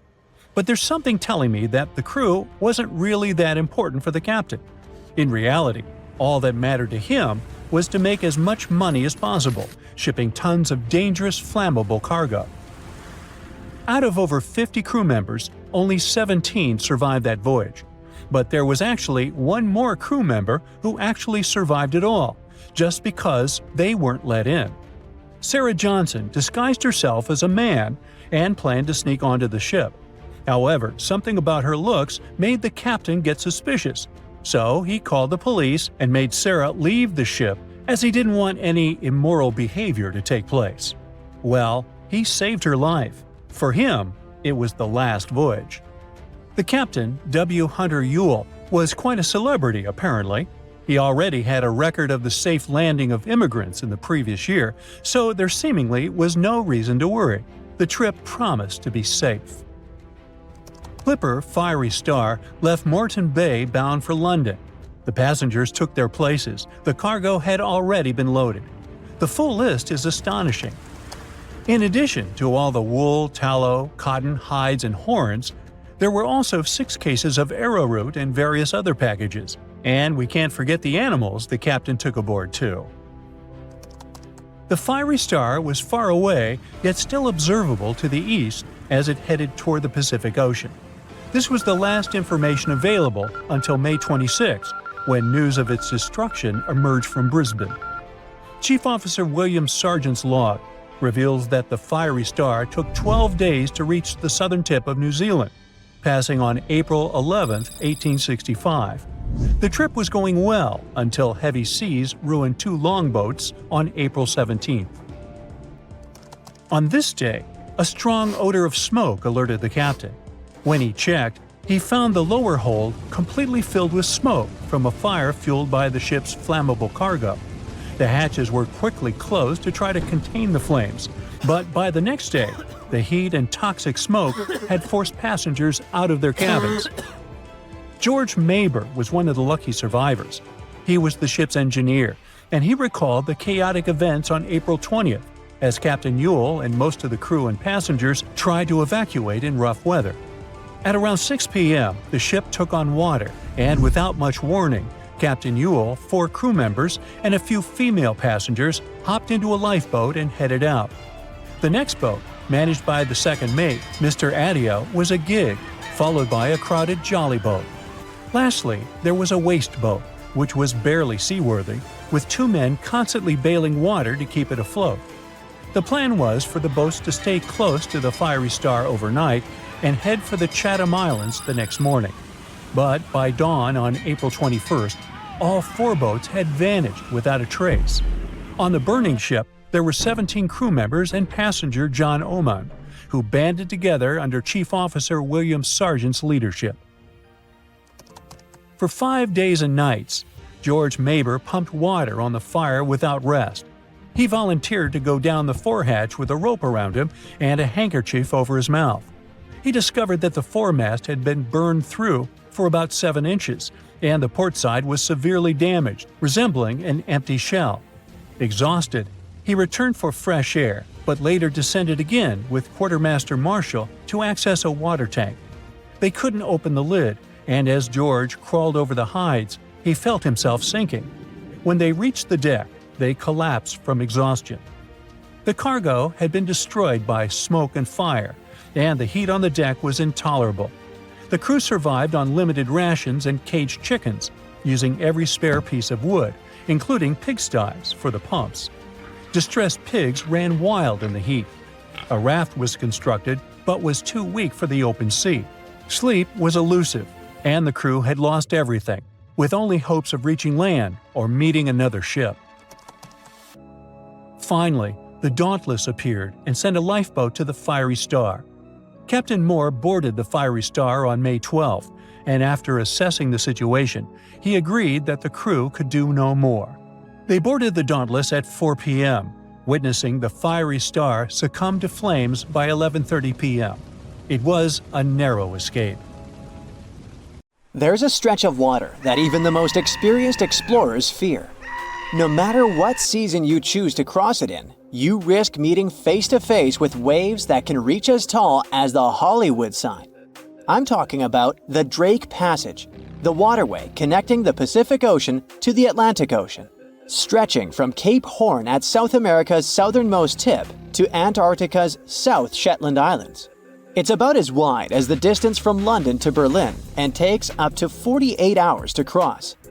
Some sailors compare getting on the other side to going to the moon. That's how challenging it is. Even the man who discovered it, Sir Francis Drake, never sailed these waters because they seemed too dangerous to him and opted for a calmer, although longer, Strait of Magellan. The passage took the lives of around 20,000 sailors and over 800 ships. Tourists who want to see Antarctica cross the Drake Passage on a regular basis, although it's still often called the world's most terrifying ocean crossing. The Antarctic Peninsula, where travelers go, isn't really part of Antarctica itself. It sticks out and points towards South America like two fingers almost touching it. The water gets squeezed between these two land masses, making strong ocean currents. The passage is part of the Antarctic Circumpolar Current, the largest ocean current on Earth. The water rushes through the passage at a speed between 95 and 150 million cubic meters per second, which makes it rougher. And then there are winds that usually blow from west to east and are very strong between 40 and 60 degrees latitude. That's why those areas are called the Roaring Forties, Furious 50s, and Screaming 60s. Land slows down winds, which is why storms hitting Ireland and the UK get weaker as they move east. But Drake's latitude is the only place where winds can blow all around the Earth without being stopped by land. So they keep getting faster. These strong winds turn into huge waves that can hit ships really hard, normally around 13 to 16 feet tall. They're much higher than waves in the Atlantic. Drake Passage also has underwater mountains that you can't see. The huge current squeezes through this narrow passage and causes waves to crash against these mountains underwater. These internal waves create whirls that bring cold water up from the deep ocean. So it's not just rough on the surface, the water is wild all the way down. The first sailor managed to sail around Cape Horn and through the Drake Passage in 1616. It was a Dutch navigator, Willem Schouten, in 1616. But the most famous attempt to cross it was undertaken by Sir Ernest Henry Shackleton on his ship named Endurance. He and 27 of his men set off from South Georgia, aiming to reach Vassal Bay in Antarctica. But things didn't go as planned. On January 19, 1915, their ship got stuck in the ice. And by October, it began to sink. They camped on floating ice for 2 months before sailing lifeboats to a remote, icy place called Elephant Island. Shackleton and 5 men made a risky journey to South Georgia to get help. It took them 15 days to cross Drake Passage with hurricane winds. Finally, they arrived safely and organized a rescue for the rest of their crew. Scientists found the shipwreck of Endurance only in 2022, 10,000 feet below the water. In December of 2019, 6 fearless athletes decided to cross the Drake Passage by rowing a boat for the first time in history. It took them 12 days of non-stop rowing with a 90-minute rotation of rowers. They managed to do it, and it was probably the hardest possible way to cross the passage. The athletes mentioned it was cold, wet, and dirty, and the waves hit them like walls. The weather in the Drake Passage changes a lot, but ship captains can always see it coming and change their path. They will move the departure time to have a safety margin and not to get stuck in the middle of the passage in the worst possible conditions. Sometimes, the journey will be smooth and calm, and they call it Drake Lake. Other times, people on the ship will feel rough waves, which is called Drake Shake. Some experienced captains who often cross the passage say that the Drake Lake effect happens once in every 10 crossings. And they see the Drake Shake once or twice in every 10 journeys. A schooner or a kayak will probably not survive the journey among giant waves, but modest vessels and cruise ships have sturdy hulls and advanced stabilizing mechanisms. So, the journey isn't that dangerous anymore, but still, it's quite an adventure, especially if you're seasick. If you don't feel like risking it but want to travel from the Pacific Ocean to the Atlantic Ocean by water the fast way, The Panama Canal is waiting for you. People first started thinking about making a water path across Panama in the 16th century. Back then, a Spanish explorer found out that only a thin piece of land separated the two oceans. But it seemed impossible to build it because of the mountains and thick jungle, so the idea had to wait a couple of centuries. Finally, in 1880, France, led by the man who built the Suez Canal in Egypt, tried to make the canal. But the people who started the construction soon found out it was much harder than it looked on a map. The land in Panama was one of the toughest and most dangerous places to dig a big waterway. Workers had to literally move huge mountains in a jungle full of snakes, where it was really hot and rainy. During the wet season, heavy rain turned rivers into wild rapids and soaked the workers. Sometimes, they didn't see the sun for 2 weeks, and their clothes stayed wet all the time. Big rocks were falling, and tiny mosquitoes that carried malaria made people very sick. And then, an earthquake happened on top of everything. They were losing thousands of people. That's why France decided to abandon the project after 7 years. Then, the United States bought the French assets in the canal zone and finished it by 1914. It cost the US around $375 million. The 50-mile-long passage of water saves ships traveling between New York and San Francisco 7,872 miles. Around 14,000 ships use it every year and pay around $1.8 million in tolls. So it looks like it all paid off. Another challenging waterway in this part of the world is the Amazon River. It's around 4,300 miles long and flows through 3 countries with over 30 million people living in its basin. But there isn't a single bridge across it. The river has many marshes and soft soils, so engineers would need to build very long bridges and very deep foundations, which costs a lot of money. Building bridges over deep water is tough, but in other places in the world, engineers can use things like floating platforms to help. The river's path and water levels change a lot during the year. During the dry season from June to November, the river is usually 2 to 6 miles wide. But in the wet season from December to April, the river can become as wide as 30 miles. And the water level can rise by 50 feet. That's why they can't build floating bridges or pontoons. The riverbanks are made of soft dirt that moves and erodes with the seasons, and it makes things even harder. It would have to be an absolutely unique project to overcome all these challenges. Luckily, there's no pressing need for a bridge across the Amazon right now. The river mostly goes through areas that are sparsely populated, so there aren't so many major roads to be connected by bridges. John watched on in disbelief as he drifted away on a piece of wood. In the freezing waters of the Arctic, slowly drifting away. John looked upon the vessel he had worked and lived on as it raised its enormous bow high into the sky, then broke in half, causing a sound that only a crack of lightning could replicate.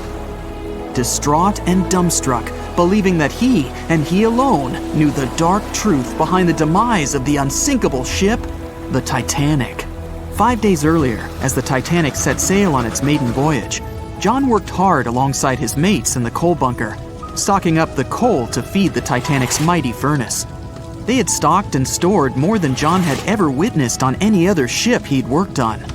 But this was the Titanic, the grandest ship to have ever sailed the seas. On the Titanic, there could never be too much coal. As they left Belfast and pushed toward Southampton, there was a large bang below decks that went unnoticed. The furnace was roaring and the turbines were spinning, pushing the Titanic forward at a quickened pace. The crew cheered as the vessel moved forward, unaware of the loud, concerning noise.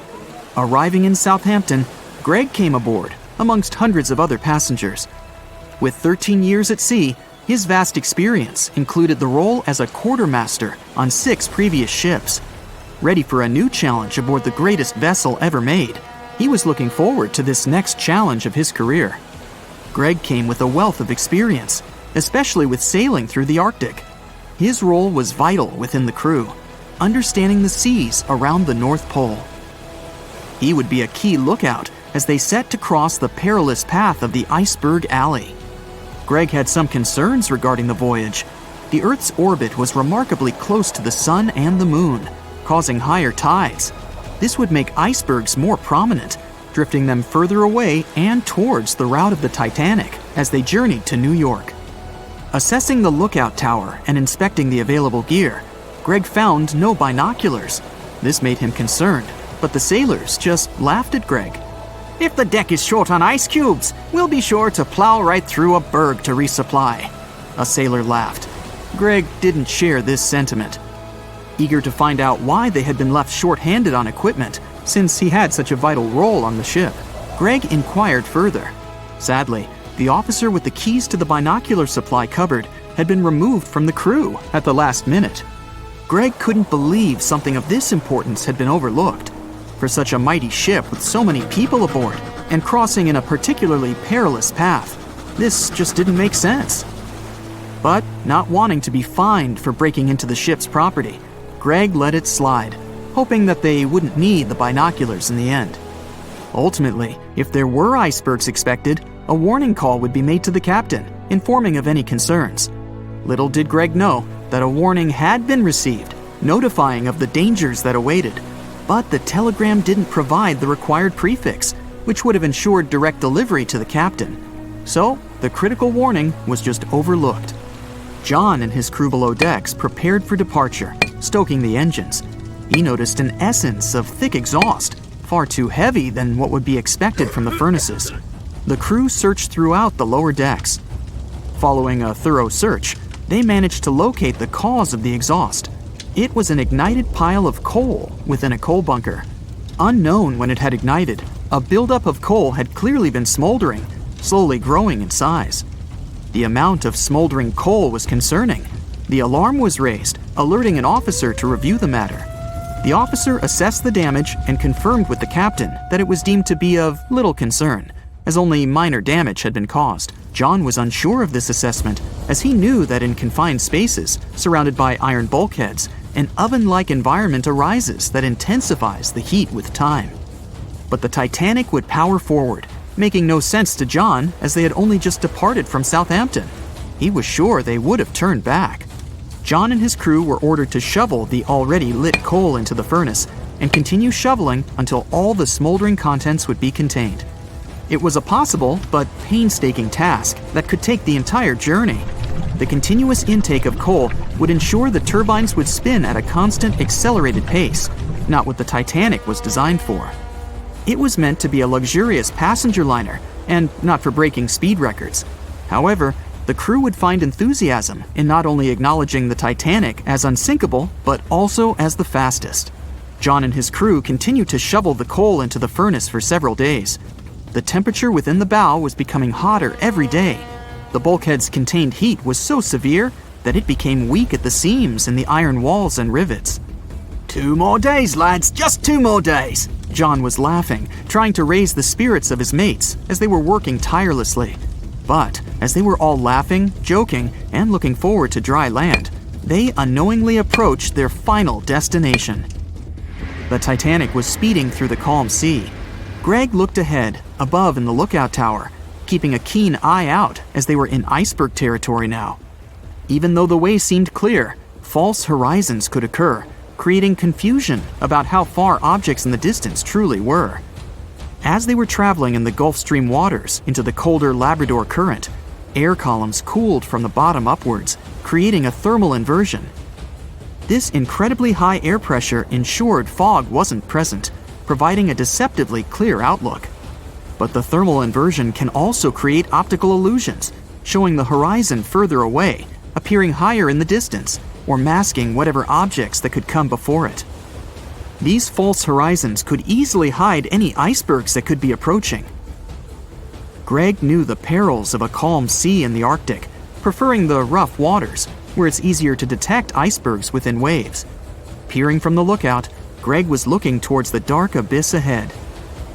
Suddenly, within 1 mile directly in front, a formidable image quickly emerged from the dark waters surrounding.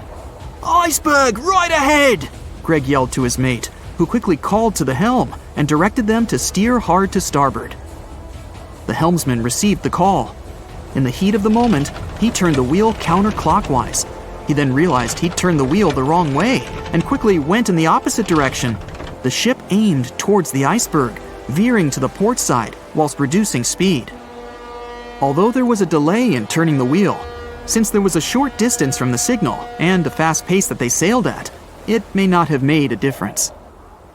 As they approached the iceberg, it appeared as though they'd miss it, but over 87% of an iceberg is underwater.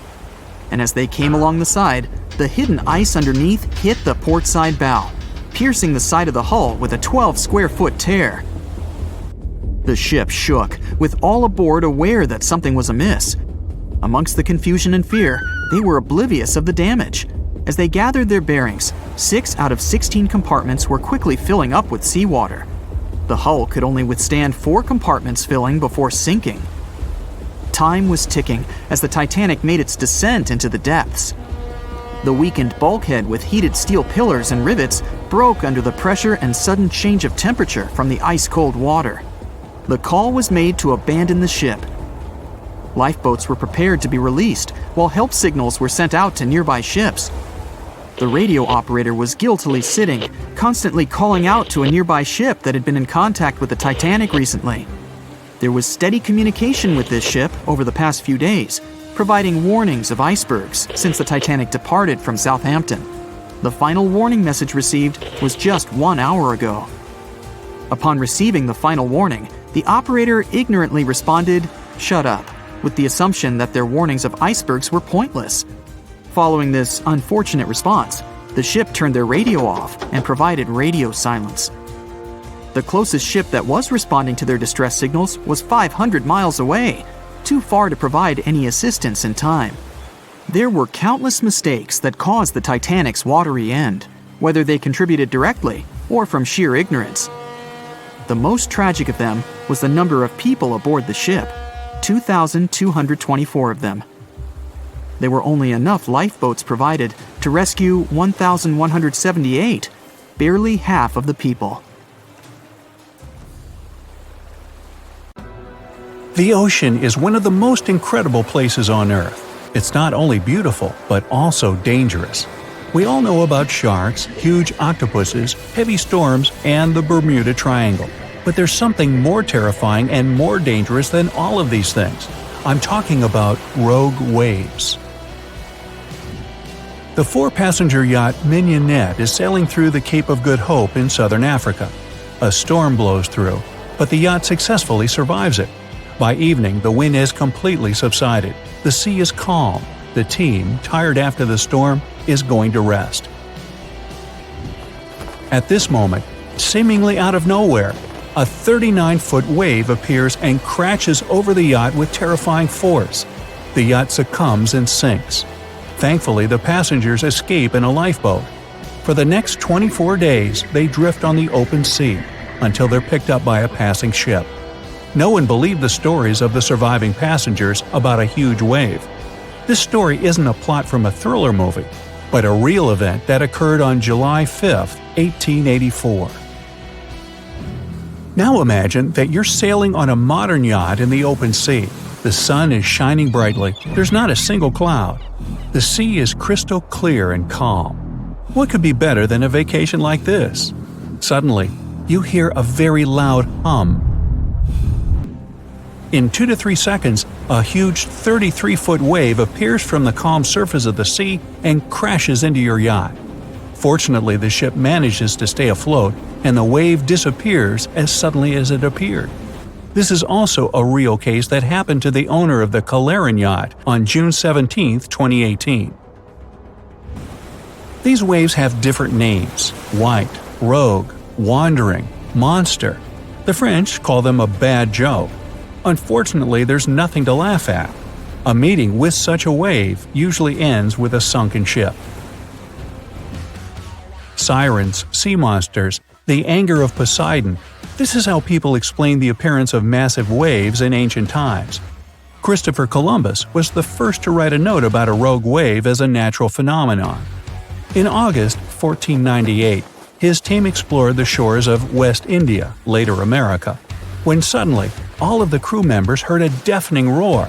and then a towering 88-foot wave appeared out of nowhere.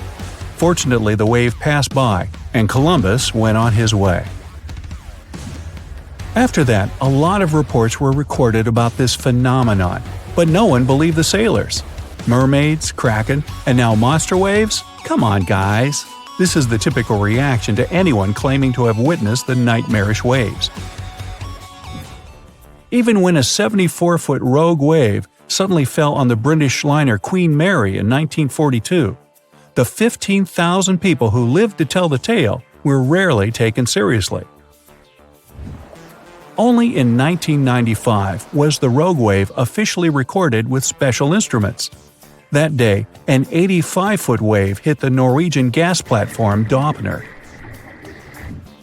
In order to study the nature of these waves, in 2000, the European Union created an international project called Max Wave.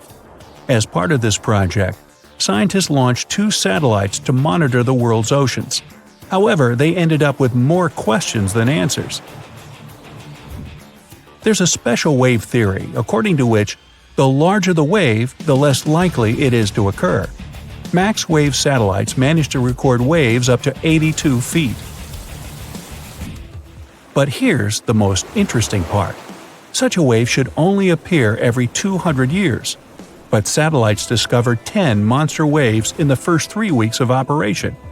19 years have passed since then, and we still know very little about it.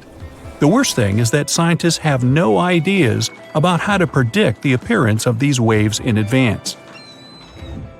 Modern radars and sonars have recorded the proportions of these waves. Their height reaches from 39 to 164 feet. Their speed can reach 62 miles per hour, and their life expectancy is from 20 seconds to 2 minutes. Although information is scarce, scientists have managed to divide these waves into 3 types. The first type is the classic white wave. It appears not only in a storm, but also in a calm sea. After an unexpected appearance, it also suddenly dissolves into the water and leaves no residue. The second type is Three Sisters, and you guessed it, these are 3 consecutive waves, one of which is more massive than the others. Even a huge supertanker could break under the weight if caught in such waves. The third type is Wave Monster. Of all 3 types, this wave is the most dangerous and unpredictable. Imagine a 15-story building. The spectacle is certainly amazing, but I wouldn't want to see it in real life. Anyway, you can watch a lot of videos with rogue waves on YouTube, but after you watch our video. But what provokes these lonely waves? No one knows for sure. Perhaps rogue waves are of the same nature as tsunamis? Well, not at all. Tsunamis occur as a result of underwater earthquakes and grow as they draw closer to the coast. Some believe that they appear when the surface sea current encounters a strong headwind.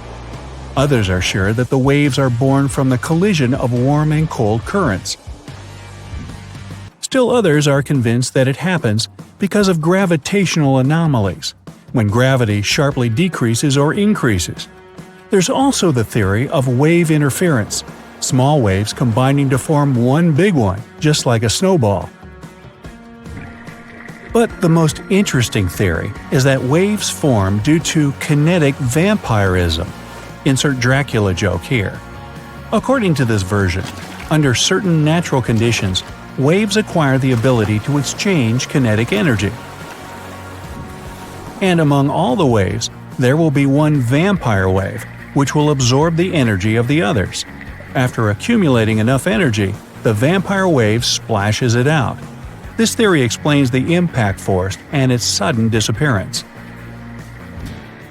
Some oceanographers believe that rogue waves are to blame for the disappearance of ships in the most mysterious place in the Atlantic Ocean, the Bermuda Triangle. And while it's likely that rogue waves periodically appear there, it's impossible to consider them the main solution to the mysteries of the triangle. Besides ships, planes disappear there, and it's unlikely that the waves can reach them. Adding even more mystery to the phenomenon, these waves appear not only in the seas and oceans, but also in lakes.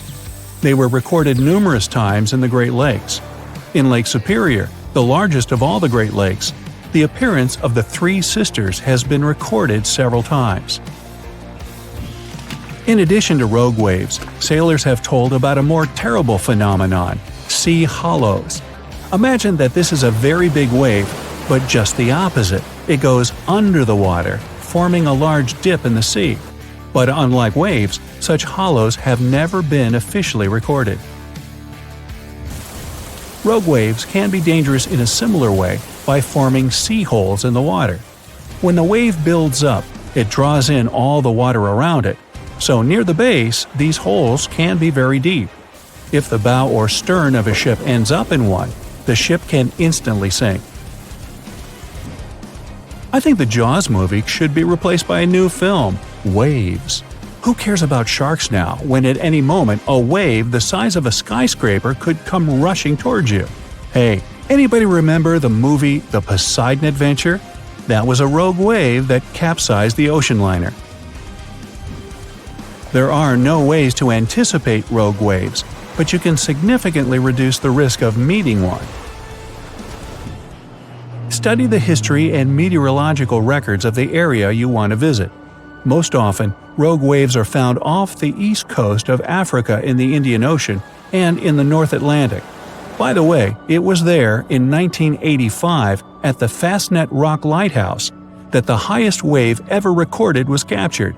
Its height reached 157 feet. If rogue waves don't scare you and you're determined to set sail, then watch for weather changes and, most importantly, look often at the horizon. Single waves can appear in the distance, so you have a chance to evade them. And if one narrowly misses sinking your boat, well, as it goes by, be sure to wave. Okay, show of hands.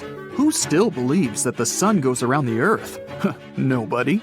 Oh, but everybody used to. It sure looks like it does. The sun comes up in the east, the sun goes down in the west. The sun comes up in the east again, so the sun goes around the Earth.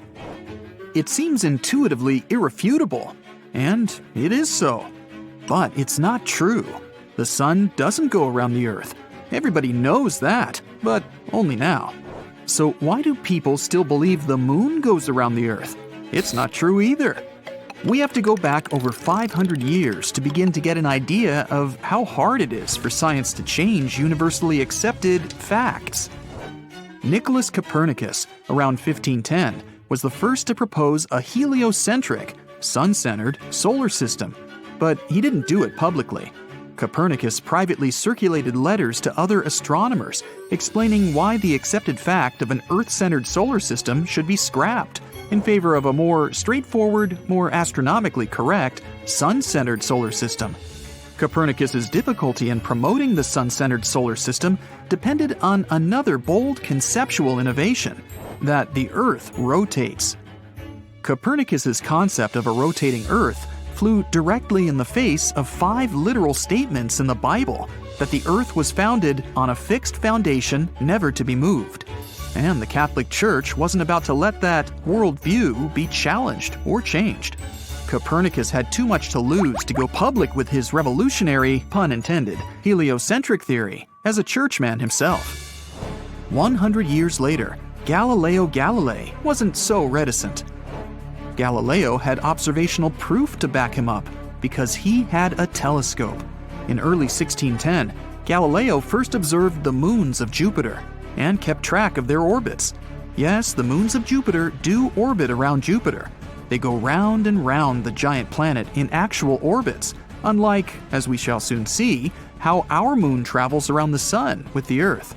Galileo became famous, or infamous, as the case may be, because he discovered orbital motions that were not heliocentric, that did not fit the accepted worldview. It rattled civilization's Earth-centered cosmology. Galileo was indeed revolutionary. Later in 1610, Galileo observed through his telescope, which only had an aperture of 1.5 inches, the planet Venus going through phases, just like the moon goes through stages. Galileo wrote that Venus imitates the moon, in Latin in his notebook. There could be no other explanation for these observations. Venus was orbiting the sun. People were afraid to look through Galileo's telescope when he set it up in the Great Square of Pisa. They were too scared to have their worldview revolutionized. Strange as it may seem, we are experiencing something similar to that now concerning the moon orbiting the sun and acting like a double planet with Earth. People, scientists included, stubbornly persist in viewing the moon as its clever official International Astronomical Union name.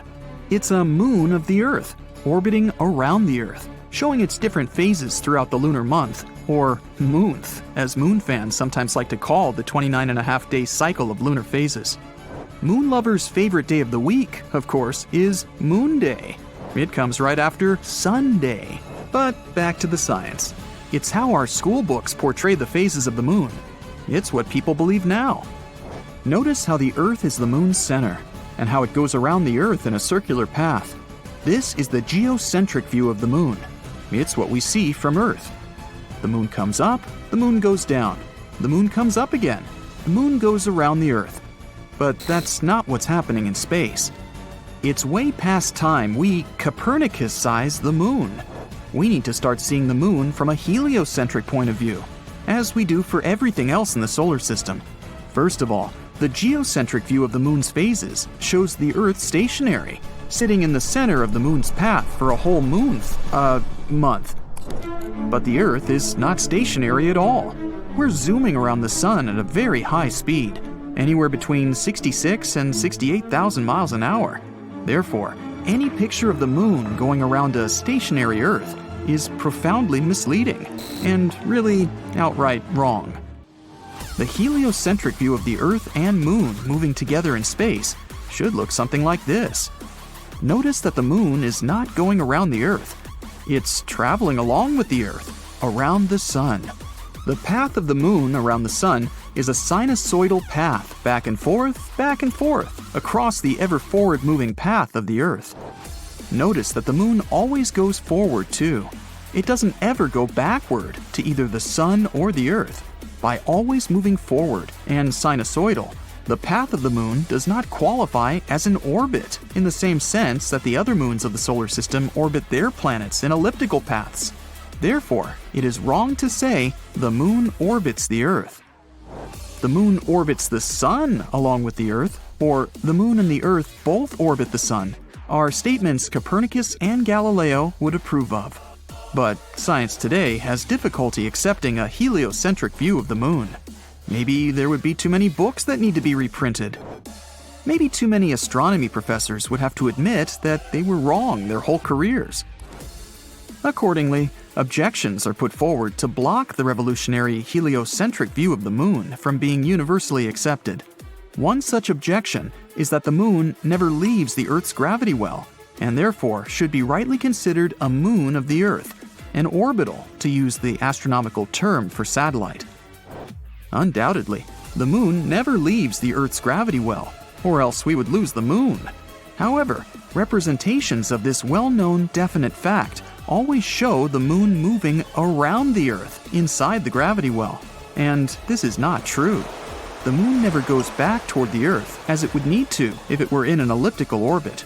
So the gravity well objection can be dismissed because the astronomers who propose as orbital evidence that the moon always stays within the Earth's gravity well fail or neglect to include the facts of the moon's continuously forward sinusoidal motion. Escape velocity for the moon to leave Earth's gravity well is reported to be about 2,684 miles per hour. Relative to the Earth, the moon presently moves about 2,238 miles per hour. What kind of impact would it take to accelerate the moon that extra 450 miles per hour needed to knock it out of Earth's gravity well? If anyone wants to compute that, you're most welcome to put your answer in the comments section. Maybe it could happen, and that would not be good. There's another objection to looking at the moon from a heliocentric point of view, and that involves the barycenter of the Earth-Moon system. The barycenter is the center of gravity between the Earth and the moon. Think of yourself on a seesaw in the park. The other end of the seesaw is a massive lineman from a professional football team. How far forward towards you would the lineman have to move so that you both are balanced evenly? He'd have to move towards you almost to the center of the seesaw. You are the moon, and the lineman is the Earth, although Earth is a feminine name. The balance point of the Earth-Moon system, the barycenter, is over 1,000 miles inside the Earth. It is this balance point, astronomers dutifully point out, that is orbiting the Sun. It is a heliocentric point of view. Copernicus and Galileo would approve. However, these astronomers always seem to add the geocentric animation of the moon orbiting around the Earth, with the barycenter inside. In this way, they can keep the moon orbiting around the Earth. But it's somewhat dishonest to combine two different perspectives in one animation. You can't have your cake and eat it too. This leads us directly to the real sticking point that keeps us from believing that the moon is orbiting the sun, the double planet conundrum. The International Astronomy Union refuses to consider the moon and Earth a double planet. They refuse to do so almost exclusively because the barycenter of the Earth-Moon system is inside the Earth. It's tough to buck City Hall, as the saying goes. You'll recall that IAU, or UAI if you use the French designation, demoted Pluto to dwarf planet status, and they still haven't reversed that decision, despite seemingly ample evidence that Pluto is the 9th planet. Perhaps we should reflect on what it means to be an Earthling. To be an Earthling implies that we know ourselves to be spaceborne people orbiting a yellowish star near the outskirts of a spiral galaxy. We, meaning all the peoples of Earth, live in space and are absolute creatures from space. Above us is the moon, Earth's companion. We're making a big mistake by referencing the moon according to our geocentric parameters. Our conceptual expansion into space is inhibited by an incorrect, outdated, earthbound view of the moon. The universe doesn't revolve around us, and neither does the moon.